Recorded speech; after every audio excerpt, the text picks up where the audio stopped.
ਸਰੋਤਿਆਂ ਨੂੰ ਪਿਆਰ ਭਰੀ ਸਤਿ ਸ਼੍ਰੀ ਅਕਾਲ। ਪ੍ਰੋਗਰਾਮ ਅਪਡੇਟ ਅਮਰੀਕਾ 'ਚ ਸਵਾਗਤ ਹੈ। ਹਰਜੋਤ ਸਿੰਘ ਜੀ ਆਇਆਂ ਨੂੰ ਸਵਾਗਤ ਹੈ। ਸਤਿ ਸ਼੍ਰੀ ਅਕਾਲ ਜੀ। ਸਤਿ ਸ਼੍ਰੀ ਅਕਾਲ, ਧੰਨਵਾਦ ਜੀ ਆਇਆਂ ਨੂੰ। ਪੰਜਾਬੀ ਰੇਡੀਓ ਯੂਐਸਏ ਦੇ ਜਿੰਨੇ ਵੀ ਸਰੋਤੇ ਸਾਡੇ ਸਾਰੇ ਹੀ AM ਸਟੇਸ਼ਨਸ, FM ਸਟੇਸ਼ਨਸ, ਘਰਾਂ ਦੇ ਵਿੱਚ ਰੇਡੀਓ ਸੈਟਸ ਦੇ ਰਾਹੀਂ, ਟੈਲੀਫੋਨ ਦੇ ਰਾਹੀਂ, ਫੇਸਬੁੱਕ, YouTube ਤੇ ਲਾਈਵ ਦੇਖ ਰਹੇ ਹੋ, ਸੁਣ ਰਹੇ ਹੋ, ਸਾਰਿਆਂ ਨੂੰ ਜੀ ਆਇਆਂ ਨੂੰ ਤੇ ਬਹੁਤ ਹੀ ਪਿਆਰ ਤੇ ਸਤਿਕਾਰ ਭਰੀ ਸਤਿ ਸ਼੍ਰੀ ਅਕਾਲ। ਸਰੋਤਿਓ, ਅੱਜ ਅਕਤੂਬਰ ਦੀ 24 ਤਰੀਕ ਆ, ਦਿਨ ਮੰਗਲਵਾਰ ਆ। ਤੁਹਾਡੇ ਲਈ ਸਵੇਰ ਦਾ ਅਪਡੇਟ ਅਮਰੀਕਾ ਪ੍ਰੋਗਰਾਮ ਲੈ ਕੇ ਹਾਜ਼ਰ ਹੋਏ ਹਾਂ। ਪ੍ਰੋਗਰਾਮ ਨੂੰ ਸਪਾਂਸਰ ਕਰਦੇ ਨੇ ਖਾਲਸਾ ਇੰਸ਼ੋਰੈਂਸ ਏਜੰਸੀ, ਜਿਨ੍ਹਾਂ ਦੇ ਕੋਲੋਂ ਹਰ ਇੱਕ ਤਰੀਕੇ ਦੀ ਇੰਸ਼ੋਰੈਂਸ ਕਰਵਾ ਸਕਦੇ ਹੋ। ਇੰਸ਼ੋਰੈਂਸ ਬਾਰੇ ਪਤਾ ਕਰਨ ਲਈ ਕਾਲ ਕਰ ਸਕਦੇ ਹੋ 408-272-2500। ਇਸ ਮੌਕੇ ਕਵਰਡ ਕੈਲੀਫੋਰਨੀਆ ਹੈਲਥ ਇੰਸ਼ੋਰੈਂਸ ਦੀਆਂ ਐਪਲੀਕੇਸ਼ਨਸ ਰੀਨਿਊਅਲਸ ਦਾ ਵਕਤ ਚੱਲ ਰਿਹਾ ਹੈ। ਉਸ ਬਾਰੇ ਜਾਣਕਾਰੀ ਲਈ ਇਹਨਾਂ ਦੇ ਨਾਲ ਸੰਪਰਕ ਕਰ ਸਕਦੇ ਹੋ। 65 ਸਾਲ ਤੋਂ ਉੱਤੇ ਹੋ, ਮੈਡੀਕੇਅਰ ਦੇ ਲਈ ਅਪਲਾਈ ਕਰਨਾ ਹੈ, ਮੈਡੀਕੇਅਰ ਦੇ ਪਲਾਨਸ ਨਵੇਂ ਜਿਹੜੇ ਉਹ ਤੁਸੀਂ ਚੂਜ਼ ਕਰਨੇ ਆ ਜਾਂ ਤੁਸੀਂ ਉਸ ਦੇ ਵਿੱਚ ਚੇਂਜਸ ਕਰਵਾਉਣਾ ਆ, ਉਸ ਦੇ ਲਈ ਸੰਪਰਕ ਕਰੋ ਖਾਲਸਾ ਇੰਸ਼ੋਰੈਂਸ ਏਜੰਸੀ। ਅਤੇ ਮੁਲਕ ਭਰ ਦੇ ਵਿੱਚ ਕਿਤੇ ਵੀ ਲਾਈਫ ਇੰਸ਼ੋਰੈਂਸ ਕਰਵਾਉਣੀ ਹੋਵੇ ਤਾਂ ਕਾਲ ਕਰੋ ਖਾਲਸਾ ਇੰਸ਼ੋਰੈਂਸ ਏਜੰਸੀ 408-272-2500 ਦੇ ਉੱਤੇ। ਇਸ ਦੇ ਨਾਲ ਟੇਰਕੇਨ ਇਮੀਗ੍ਰੇਸ਼ਨ ਲਾ ਫਰਮ, US ਇਮੀਗ੍ਰੇਸ਼ਨ ਦਾ ਹੋਵੇ ਕਿਸੇ ਵੀ ਤਰੀਕੇ ਦਾ ਕੰਮ, ਕਾਲ ਅਟਰਨੀ ਜੇ ਟੇਰਕੇਨਾ 415-909-0503। Manjeet Singh Kular, Avtar Singh Manjal Clovis, Satnam Singh, Amarjit Singh Dosanjh, Sunny Parewal Yuba City, Lakhvir Singh Samra Texas, Harpal Singh Virginia, Harnek Singh Babla Renton Washington, H&M oil Ontario California, Harjit Singh Lathrop Antelope truck stop Burns Wyoming, Gurmel Singh Balbir ਵਾਸੀ ਐਲਗਰੋਵ, ਕਰਨੈਲ ਸਿੰਘ ਰੰਧਾਵਾ ਟਰਲੋ, ਗੁਰਨੇਕ ਸਿੰਘ ਬਾਗੜੀ ਫਰੈਜ਼ਨੋ ਤੇ Grewal travel services Yuba city, ਜਿਨ੍ਹਾਂ ਦੇ ਕੋਲੋਂ ਤੁਸੀਂ ਟੈਕਸ ਪੇਰੋਲ ਦੀਆਂ ਸਰਵਿਸਿਜ਼ ਦੇ ਨਾਲ ਇੰਡੀਆ ਦੇ ਲਈ ਵੀਜ਼ਾ, OCI ਪਾਸਪੋਰਟ ਬਣਵਾਉਣ ਦਾ ਕੰਮ ਵੀ ਕਰਵਾ ਸਕਦੇ ਹੋ। ਇਹਨਾਂ ਸਰਵਿਸਿਜ਼ ਦੇ ਲਈ ਕਾਲ 5307517605। ਸਾਰਿਆਂ ਦਾ ਧੰਨਵਾਦ। ਜੇ ਤੁਸੀਂ ਵੀ ਇਸ ਪ੍ਰੋਗਰਾਮ ਨੂੰ ਸਪਾਂਸਰ ਕਰਨਾ ਚਾਹੁੰਦੇ ਹੋ, ਸੰਪਰਕ ਕਰ ਸਕਦੇ ਹੋ 408-722-7698। ਅੱਜ ਦੀਆਂ ਖਬਰਾਂ ਵੱਲ ਚਲੀਏ। ਜੋ ਗਾਜ਼ਾ ਤੇ ਇਜ਼ਰਾਈਲ ਦੇ ਵਿੱਚ ਚੱਲ ਰਿਹਾ ਹੈ, ਉਸ ਨੂੰ ਲੈ ਕੇ ਪਿਛਲੇ 24 ਘੰਟਿਆਂ ਦੇ ਵਿੱਚ 400 ਤੋਂ ਵੱਧ ਬੰਬ ਜੋ ਆ ਉਹ ਇਜ਼ਰਾਈਲ ਵਾਲਿਆਂ ਨੇ ਗਾਜ਼ਾ ਤੇ ਸਿੱਟੇ ਆ। ਤੇ ਗਾਜ਼ਾ ਦੀ ਜੋ ਫਲਸਤੀਨੀਅਨ ਦਾ ਏਰੀਆ ਹੈ, ਉੱਥੇ ਦੀਆਂ ਅਥਾਰਟੀਜ਼ ਇਹ ਕਹਿ ਰਹੀਆਂ 700 ਤੋਂ ਵੱਧ ਫਲਸਤੀਨੀਅਨ ਪਿਛਲੇ 24 ਘੰਟਿਆਂ ਦੇ ਵਿੱਚ ਮਾਰੇ ਜਾ ਚੁੱਕੇ ਹੈਗੇ ਆ। ਗਾਜ਼ਾ ਦੇ ਜਿਹੜੇ ਡਾਕਟਰਸ ਆ ਉਹ ਕਹਿੰਦੇ ਆ ਵੀ ਜਿਹੜੇ ਲੋਕ ਹਸਪਤਾਲਾਂ 'ਚ ਪਹੁੰਚ ਰਹੇ ਆ, ਉਹਨਾਂ ਨੂੰ ਜਿਹੜੀਆਂ ਬਿਮਾਰੀਆਂ ਲੱਗੀਆਂ ਆ, ਉਹ ਓਵਰ ਕਰਾਊਡਿੰਗ, ਪੂਅਰ ਸੈਨੀਟੇਸ਼ਨ ਕਰਕੇ, ਕਿਉਂਕਿ ਸਾਰਾ ਕੁਝ ਉੱਥੇ ਇਜ਼ਰਾਈਲੀ ਬੰਬਾਰਡਮੈਂਟ ਕਰਕੇ ਬੰਦ ਕੀਤਾ ਹੋਇਆ ਹੈਗਾ ਆ। 85 ਸਾਲਾਂ ਦੀ ਬੀਬੀ ਜਿਹੜੀ ਇਜ਼ਰਾਈਲ ਦੀ ਹੋਸਟੇਜ ਬਣਾਈ ਹੋਈ ਸੀ, ਉਸ ਨੂੰ ਛੱਡ ਦਿੱਤਾ ਗਿਆ ਆ। ਈਵਨ ਦੋ ਉਸਨੇ ਕਿਹਾ ਵੀ ਮੈਂ ਆਈ ਵਿਨ ਥਰੂ ਹੈਲ, ਪਰ ਜੋ ਉਸਨੇ ਬਾਹਰ ਆ ਕੇ ਦੱਸਿਆ ਆ ਵੀ ਮੇਰੇ ਨਾਲ ਕਿਸ ਤਰ੍ਹਾਂ ਕਿੰਨਾ ਵਧੀਆ ਟਰੀਟਮੈਂਟ ਕੀਤਾ ਹੈਗਾ, ਉਹ ਸਾਰੀਆਂ ਜਿਹੜੀਆਂ ਦੁਨੀਆ ਦੀਆਂ ਜਿਹੜੀਆਂ ਅੱਖਾਂ ਆ ਉਹਦੇ ਵੱਲ ਦੇਖ ਰਹੀਆਂ ਵੀ ਕਿੱਦਾਂ ਜਿਹੜਾ ਝੂਠ ਉੱਥੇ ਬੋਲਿਆ ਜਾ ਰਿਹਾ, ਝੂਠ ਬੋਲ ਕੇ ਜਿਹੜੇ ਆਮ ਲੋਕ ਆ ਉਹਨਾਂ ਨੂੰ ਬੰਬ ਸਿੱਟ ਕੇ ਮਾਰਿਆ ਜਾ ਰਿਹਾ ਹੈਗਾ। ਇਜ਼ਰਾਈਲ ਦੀ ਮਿਲਟਰੀ ਨੇ ਕਿਹਾ ਵੀ 400 ਤੋਂ ਵੱਧ ਹਮਾਸ ਦੇ ਮਿਲੀਟੈਂਟ ਅਸੀਂ ਮਾਰ ਦਿੱਤੇ ਆ। ਤੇ ਮੈਕਰੋਨ ਜੋ ਪ੍ਰਾਈਮ ਮਿਨਿਸਟਰ ਹੈਗੇ ਆ ਪ੍ਰੈਜ਼ੀਡੈਂਟ ਇਮੈਨੂਅਲ ਮੈਕਰੋਨ ਆ, ਉਹ ਬੈਂਜਾਮਿਨ ਨੇਤਨਯਾਹੂ ਜੋ ਪ੍ਰਾਈਮ ਮਿਨਿਸਟਰ ਆ ਉੱਥੇ ਦੇ ਇਜ਼ਰਾਈਲ ਦੇ, ਉਹਨਾਂ ਨੂੰ ਮਿਲੇ ਆ। ਉਹਨਾਂ ਨੇ ਕਿਹਾ ਵੀ ਅਸੀਂ ਤੁਹਾਡੇ ਨਾਲ ਮੋਢੇ ਨਾਲ ਮੋਢਾ ਲਾ ਕੇ ਖੜੇ ਆ। ਯੂਨਾਈਟਿਡ ਨੇਸ਼ਨਸ ਬਾਰ-ਬਾਰ ਬੇਨਤੀ ਕਰ ਰਿਹਾ ਵੀ ਬਹੁਤ ਬੁਰਾ ਹਾਲ ਆ ਉੱਥੇ, ਲੋਕਾਂ ਦਾ ਬੁਰਾ ਹਾਲ ਆ। ਵਰਲਡ ਹੈਲਥ ਆਰਗੇਨਾਈਜੇਸ਼ਨ ਨੇ ਕਿਹਾ ਵੀ ਕੰਡੀਸ਼ਨ ਡੈਸਪਰੇਟ ਆ। UN ਨੂੰ ਉਹਨਾਂ ਨੇ ਅਪੀਲ ਕੀਤੀ ਹੈਗੀ ਆ ਵੀ ਬਹੁਤ ਲੋਕ ਜਿਹੜੇ ਆ ਮਾਰੇ ਜਾ ਰਹੇ ਆ, ਸਪੋਰਟ ਉੱਥੇ ਮਿਲ ਨਹੀਂ ਰਹੀ ਹੈਗੀ। ਗਾਜ਼ਾ ਦੀ ਹੈਲਥ ਮਿਨਿਸਟਰੀ ਨੇ ਕਿਹਾ 5791 ਦੇ ਕਰੀਬ ਫਲਸਤੀਨੀਅਨ ਮਾਰੇ ਜਾ ਚੁੱਕੇ ਇਜ਼ਰਾਈਲੀ ਬੰਬਾਰਡਮੈਂਟ ਦੇ ਨਾਲ, ਉਹ ਵੀ ਉਸ ਏਰੀਏ ਦੇ ਵਿੱਚ ਜਿੱਥੇ ਬਹੁਤ ਹੀ ਸੰਘਣੀ ਜਿਹੜੀ ਵਸੋਂ ਹੈਗੀ ਆ, ਜਿਨ੍ਹਾਂ ਦੇ ਵਿੱਚੋਂ 5791 ਚੋਂ 2360 ਬੱਚੇ ਆ। 704 ਲੋਕ ਪਿਛਲੇ 24 ਘੰਟਿਆਂ ਦੇ ਵਿੱਚ ਮਾਰੇ ਜਾ ਚੁੱਕੇ ਆ। ਮਿਨਿਸਟਰੀ ਸਪੋਕਸਪਰਸਨ ਅਸ਼ਰਫ ਐਲ ਕੇਦਰਾ ਨੇ ਇਹ ਦੱਸਿਆ ਹੈਗਾ। ਕਹਿੰਦੇ ਭਈ ਖਾਨ ਯੂਨਿਸ, ਅਬਦੁੱਲਾ, ਤਵਾਸ਼, ਇਹ ਸਾਰੇ ਜਿਹੜਾ ਏਰੀਆ ਆ ਉੱਥੇ ਬੰਬਾਰਡਮੈਂਟ ਲਗਾਤਾਰ ਚੱਲ ਰਹੀ ਹੈਗੀ ਆ। ਜੀ, ਹਾਲਾਤ ਕਾਫੀ ਜਿਹੜੇ ਉਹ ਮਾੜੇ ਇਸ ਟਾਈਮ ਬਣ ਚੁੱਕੇ ਹੈਗੇ ਆ। ਕਤਰ ਨੇ ਜਿਹੜਾ ਕਿਹਾ ਆ ਵੀ ਇਜ਼ਰਾਈਲ ਨੂੰ ਇੱਦਾਂ ਓਪਨ ਹੈਂਡ ਨਹੀਂ ਦੇ ਦੇਣਾ ਚਾਹੀਦਾ, ਵੀ ਉਹ ਅੰਨ੍ਹੇਵਾਹ ਜਿਹੜਾ ਇਸ ਤਰੀਕੇ ਦੇ ਨਾਲ ਤਸ਼ੱਦਦ ਕਰਦੇ ਰਹਿਣ, ਵੀ ਗ੍ਰੀਨ ਲਾਈਟ ਜਿਹੜੀ ਉਹਨੂੰ ਨਹੀਂ ਕਰ ਦੇਣੀ ਚਾਹੀਦੀ ਹੈ। UN ਦੀ ਸਿਕਿਉਰਿਟੀ ਕਾਊਂਸਲ ਦੀ ਜਿਹੜੀ ਅੱਜ ਮੀਟਿੰਗ ਹੋ ਰਹੀ ਹੈ, ਜਿੱਥੇ ਐਂਟਨੀ ਬਲਿੰਕਨ ਵੀ ਪਹੁੰਚੇ, ਉੱਥੇ ਉਹਨਾਂ ਨੇ ਕਿਹਾ ਵੀ ਇਜ਼ਰਾਈਲ ਦਾ ਇਹ ਹੱਕ ਤਾਂ ਹੈਗਾ ਆ ਵੀ ਆਪਣੇ ਆਪ ਨੂੰ ਡਿਫੈਂਡ ਜਿਹੜਾ ਉਹ ਕਰਨ, ਪਰ ਕਿੱਦਾਂ ਕਰਨਾ ਆ, ਕਿਵੇਂ ਕਰਨਾ ਆ, ਉਹਦੇ ਵਿੱਚ ਵੀ ਲਿਮਿਟਸ ਇੱਕ ਹਿਸਾਬ ਦੇ ਨਾਲ ਚਾਹੀਦੀਆਂ ਆ। ਦਵਾਈਆਂ, ਬਿਜਲੀ, ਪਾਣੀ, ਇੱਦਾਂ ਦੀਆਂ ਚੀਜ਼ਾਂ ਜਿਹੜੀਆਂ ਆ ਗਾਜ਼ਾ ਦੇ ਵਿੱਚ ਸਿਵਿਲੀਅਨਸ ਤੱਕ ਜ਼ਰੂਰ ਪਹੁੰਚਦੀਆਂ ਰਹਿਣੀਆਂ ਚਾਹੀਦੀਆਂ ਆ। ਉਸ ਦੇ ਉੱਤੇ ਵੀ ਕਾਫੀ ਜ਼ਿਆਦਾ ਇਸ ਟਾਈਮ ਪ੍ਰਸ਼ਨ ਚਿੰਨ੍ਹ ਨੇ ਵੀ ਗਾਜ਼ਾ ਪੱਟੀ ਦੇ ਵਿੱਚ ਕਿੰਨੀ ਕੁ ਰਾਹਤ ਸਮੱਗਰੀ ਜਿਹੜੀ ਉਹ ਪਹੁੰਚ ਰਹੀ ਆ। ਟਨਾਂ ਦੇ ਟਨ ਵੱਖ-ਵੱਖ ਮੁਲਕਾਂ ਤੋਂ ਰਾਹਤ ਸਮੱਗਰੀ ਉੱਥੇ ਐਲਾਨੀ ਗਈ ਆ ਵੀ ਉੱਥੇ ਪਹੁੰਚਾਉਣ ਨੂੰ ਅਸੀਂ ਤਿਆਰ ਆ। ਇਜਿਪਟ, ਮਿਸਰ ਜਿਹੜਾ ਆ ਤੇ ਗਾਜ਼ਾ ਪੱਟੀ ਦਾ ਬਾਰਡਰ ਆ, ਉੱਧਰੋਂ ਦੀ ਇਹ ਚੀਜ਼ ਜਿਹੜੀ ਅੰਦਰ ਜਾ ਸਕਦੀ ਆ, ਕਿਉਂਕਿ ਇਜ਼ਰਾਈਲ ਨੇ ਤਾਂ ਸਿਰਫ ਟੈਂਕਾਂ ਤੋਂ ਇਲਾਵਾ ਉੱਥੇ ਅੰਦਰ ਹੋਰ ਹਾਲ ਦੀ ਘੜੀ ਆਪਣੇ ਵਾਲੇ ਬਾਰਡਰ ਤੋਂ ਜਿਹੜਾ ਕਿਸੇ ਨੂੰ ਜਿਹੜਾ ਉਹ ਨਹੀਂ ਜਾਣ ਦੇਣਾ ਹੈਗਾ। ਪੈਲਸਤੀਨੀਅਨ ਨੇ ਜਿਹੜੇ ਵੱਖ-ਵੱਖ ਮੁਲਕਾਂ 'ਚ ਇਸ ਟਾਈਮ ਹੈਗੇ ਨੇ, ਜਿਹੜੇ ਉੱਥੇ ਵੀ ਆ, ਉਹਨਾਂ ਨੇ ਕਿਹਾ ਵੀ ਜਿਹੜੀ UN ਦੀ ਸਿਕਿਉਰਿਟੀ ਕਾਊਂਸਲ ਆ, ਉਹਨਾਂ ਦਾ ਜਿਹੜਾ ਇਨਐਕਸ਼ਨ ਆ ਉਹ ਬਹੁਤ ਡਿਪਲੋਰੇਬਲ ਹੈਗਾ ਆ, ਵੀ ਬਹੁਤ ਹੀ ਮਾੜੀ ਜਿਹੜੀ ਗੱਲ ਆ ਵੀ ਉਹ ਇਸ ਟਾਈਮ ਚੁੱਪ ਵੱਟੀ ਬੈਠੇ ਆ। ਪਿਛਲੀ ਵਾਰੀ ਸੀਜ਼ ਫਾਇਰ ਦੇ ਲਈ ਜਿਹੜਾ ਮਤਾ ਲਿਆਂਦਾ ਗਿਆ ਸੀ, ਉਸ ਦੇ ਉਲਟ US ਨੇ ਜਿਹੜਾ ਆ ਉਹ ਵੀਟੋ ਕਰ ਦਿੱਤੀ ਸੀ ਵੀ ਸੀਜ਼ ਫਾਇਰ ਨਹੀਂ ਹੋਊਗਾ। ਹੁਣ ਤਕਰੀਬਨ 4 ਕੁ ਜਿਹੜੇ ਹੋਸਟੇਜ ਆ ਉਹ ਛੱਡੇ ਆ, ਜਿੱਦਾਂ ਤੁਸੀਂ ਵੀ ਦੱਸਿਆ ਸ਼ੁਰੂਆਤ 'ਚ ਵੀ ਉਹਨਾਂ ਨੇ ਵੀ ਆ ਕੇ ਉਹ ਬੀਬੀ ਜਿਹੜੀ ਬਜ਼ੁਰਗ ਸੀਗੀ ਉਹ ਬੋਲ ਰਹੀ ਸੀ, ਉਹਦੀ ਕੁੜੀ ਬੋਲ ਰਹੀ ਸੀ, ਉਹਦਾ ਲੱਥਾ ਕਰਕੇ ਤਾਂ ਉਹ ਦੱਸ ਰਹੀ ਸੀਗੀ ਵੀ ਭਾਈ ਉਹਨਾਂ ਨੇ ਬੜੇ ਉਹਨਾਂ ਨੇ ਮੈਨੂੰ ਧਿਆਨ ਦੇ ਨਾਲ ਹੀ ਜਿਹੜਾ ਉਹ ਰੱਖਿਆ ਆ, ਤੇ ਇਹ ਵੀ ਜਿਹੜਾ ਉਹਨੇ ਕਿਹਾ ਵੀ ਮੈਂ ਕਿਉਂ ਉਸ ਦੇ ਨਾਲ ਬਾਅਦ ਦੇ ਵਿੱਚ ਕੈਪਟਰ ਦੇ ਨਾਲ ਆਪਣਾ ਹੱਥ ਵੀ ਜਿਹੜਾ ਆ ਉਹ ਕਿਉਂ ਮਿਲਾਇਆ ਸੀ। ਸੋ ਇਹ ਸਾਰਾ ਕੁਛ ਜਿਹੜਾ ਇਸ ਟਾਈਮ ਚੱਲ ਰਿਹਾ ਆ। ਹੁਣ ਇਜ਼ਰਾਈਲ ਦੇ ਵਿੱਚ ਇਹ ਮਾਹੌਲ ਆ ਵੀ ਆਪਾਂ ਹਮਾਸ ਨੂੰ ਖਤਮ ਕਰ ਦੇਣਾ। ਇਹ ਸਭ ਨੂੰ ਹੀ ਪਤਾ ਹੈ ਵੀ ਹਮਾਸ ਤੇ ਇੱਕ ਆਈਡੀਆ ਆ, ਜੇ ਇਹ ਵਾਲੇ ਕਰ ਦਿੱਤੇ ਤਾਂ ਉਸ ਤੋਂ ਬਾਅਦ ਦੇ ਵਿੱਚ ਕੁਛ ਨਵੇਂ ਆ ਜਾਣਗੇ, ਕੁਛ ਹੋਰ ਆ ਜਾਣਗੇ। ਹੁਣ ਜਿਹੜੇ ਨਿਆਣੇ ਦੇਖ ਰਹੇ ਆ ਇਹ ਬੰਬ ਡਿੱਗਦੇ, ਤੁਹਾਨੂੰ ਕੀ ਲੱਗਦਾ ਹੈ ਵੀ ਉਹਨਾਂ ਦਾ ਪਿਆਰ ਜਿਹੜਾ ਬਣਿਆ ਰਹਿਣਾ ਆ ਦੂਜਿਆਂ ਦੇ ਜਿਹੜੇ ਪ੍ਰਤੀ, ਜਿਹੜੇ ਬੰਬ ਜਿਹੜੇ ਉਹ ਸੁੱਟ ਰਹੇ ਹੈਗੇ ਆ। ਸੋ ਇਹਨਾਂ ਆਈਡੀਆਜ਼ ਨੂੰ ਜਿਹੜਾ ਉਹ ਖਤਮ ਨਹੀਂ ਕੀਤਾ ਜਾ ਸਕੂਗਾ। ਇਹ ਇਜ਼ਰਾਈਲ ਦਾ ਜੋ ਇਸ ਟਾਈਮ ਸੋਚ ਰਿਹਾ ਹੈ, ਜਾਂ ਫਿਰ ਕਹਿ ਲਓ ਵੀ ਉੱਥੇ ਵੀ ਇਲੈਕਸ਼ਨ ਦਾ ਜਿਹੜਾ ਪ੍ਰੋਪੇਗੈਂਡਾ ਇਸ ਲੜਾਈ ਦੇ ਵਿੱਚੋਂ ਕੱਢਣ ਦੀ ਜਿਹੜੀ ਕੋਸ਼ਿਸ਼ ਆ ਉਹ ਨਾਲ ਦੇ ਨਾਲ ਹੋ ਰਹੀ ਆ। ਇਸ ਟਾਈਮ ਲੋਕ ਇੱਦਾਂ ਇਸ ਹਿਸਾਬ ਦੇ ਨਾਲ ਕੰਮ ਕਰ ਰਹੇ ਆ ਜਾਂ ਇਸ ਹਿਸਾਬ ਦੇ ਨਾਲ ਵਿਚਰ ਰਹੇ ਆ ਵੀ ਜਿੱਦਾਂ ਬਾਕੀ ਲੋਕਾਂ ਦੀ ਜਾਨ ਦੀ ਕੋਈ ਪਰਵਾਹ ਹੀ ਜਿਹੜੀ ਉਹ ਨਾ ਹੋਵੇ। ਨੋ ਡਾਊਟ ਇਜ਼ਰਾਈਲੀਆਂ ਦੇ ਨਾਲ, ਜਿਊਜ਼ ਦੇ ਨਾਲ ਬਹੁਤ ਧੱਕਾ ਹੁੰਦਾ ਆਇਆ, ਬਹੁਤ ਚਿਰ ਤੋਂ ਧੱਕਾ ਹੋਇਆ। ਜਿਹੜਾ ਹਮਾਸ ਨੇ ਹਮਲਾ ਕੀਤਾ ਉਹ ਵੀ ਮਾੜਾ, ਉਹ 'ਚ ਵੀ ਨਿਰਦੋਸ਼ ਮਾਰੇ ਗਏ, ਤੇ ਕੀ ਨਿਰਦੋਸ਼ਾਂ ਨੂੰ ਦੇ ਬਦਲੇ ਤੁਸੀਂ ਨਿਰਦੋਸ਼ ਮਾਰ ਕੇ ਇਹ ਕਿੱਦਾਂ ਦਾ ਜਿਹੜਾ ਬਦਲਾ ਉਹ ਲਿਆ ਜਾ ਸਕਦਾ ਸੀ। ਇਸ ਦੇ ਉੱਤੇ ਨਾ ਟਕਰ ਕਾਲਸਨ ਦੇ ਨਾਲ ਰੀਸੈਂਟਲੀ ਜਿਹੜਾ ਵਿਵੇਕ ਰਾਮਾਸਵਾਮੀ ਆ, ਜਿਹੜਾ GOP ਦਾ ਪ੍ਰੈਜ਼ੀਡੈਂਸ਼ੀਅਲ ਕੈਂਡੀਡੇਟ ਵੀ ਆ, ਉਹਨੇ ਵੀ ਗੱਲਬਾਤ ਕੀਤੀ ਸੀ। ਕਹਿੰਦਾ ਵੀ ਇਹ 9/11 ਤੋਂ ਬਾਅਦ ਅਮਰੀਕਾ ਨੂੰ ਵੀ ਨਹੀਂ ਸੀ ਪਤਾ ਲੱਗ ਰਿਹਾ ਵੀ ਕੀ ਕਰਨਾ ਆ। ਅਸੀਂ ਉਸ ਦੇ ਜਿਹੜੇ ਸਿੱਟੇ ਉਹ ਭੁਗਤੇ ਆ, ਅੰਨ੍ਹੇਵਾਹ ਅਸੀਂ ਲੜਾਈਆਂ ਦੇ ਵਿੱਚ ਗਏ, ਬਹੁਤ ਕੁਛ ਜਿਹੜਾ ਉੱਥੇ ਗਵਾਇਆ।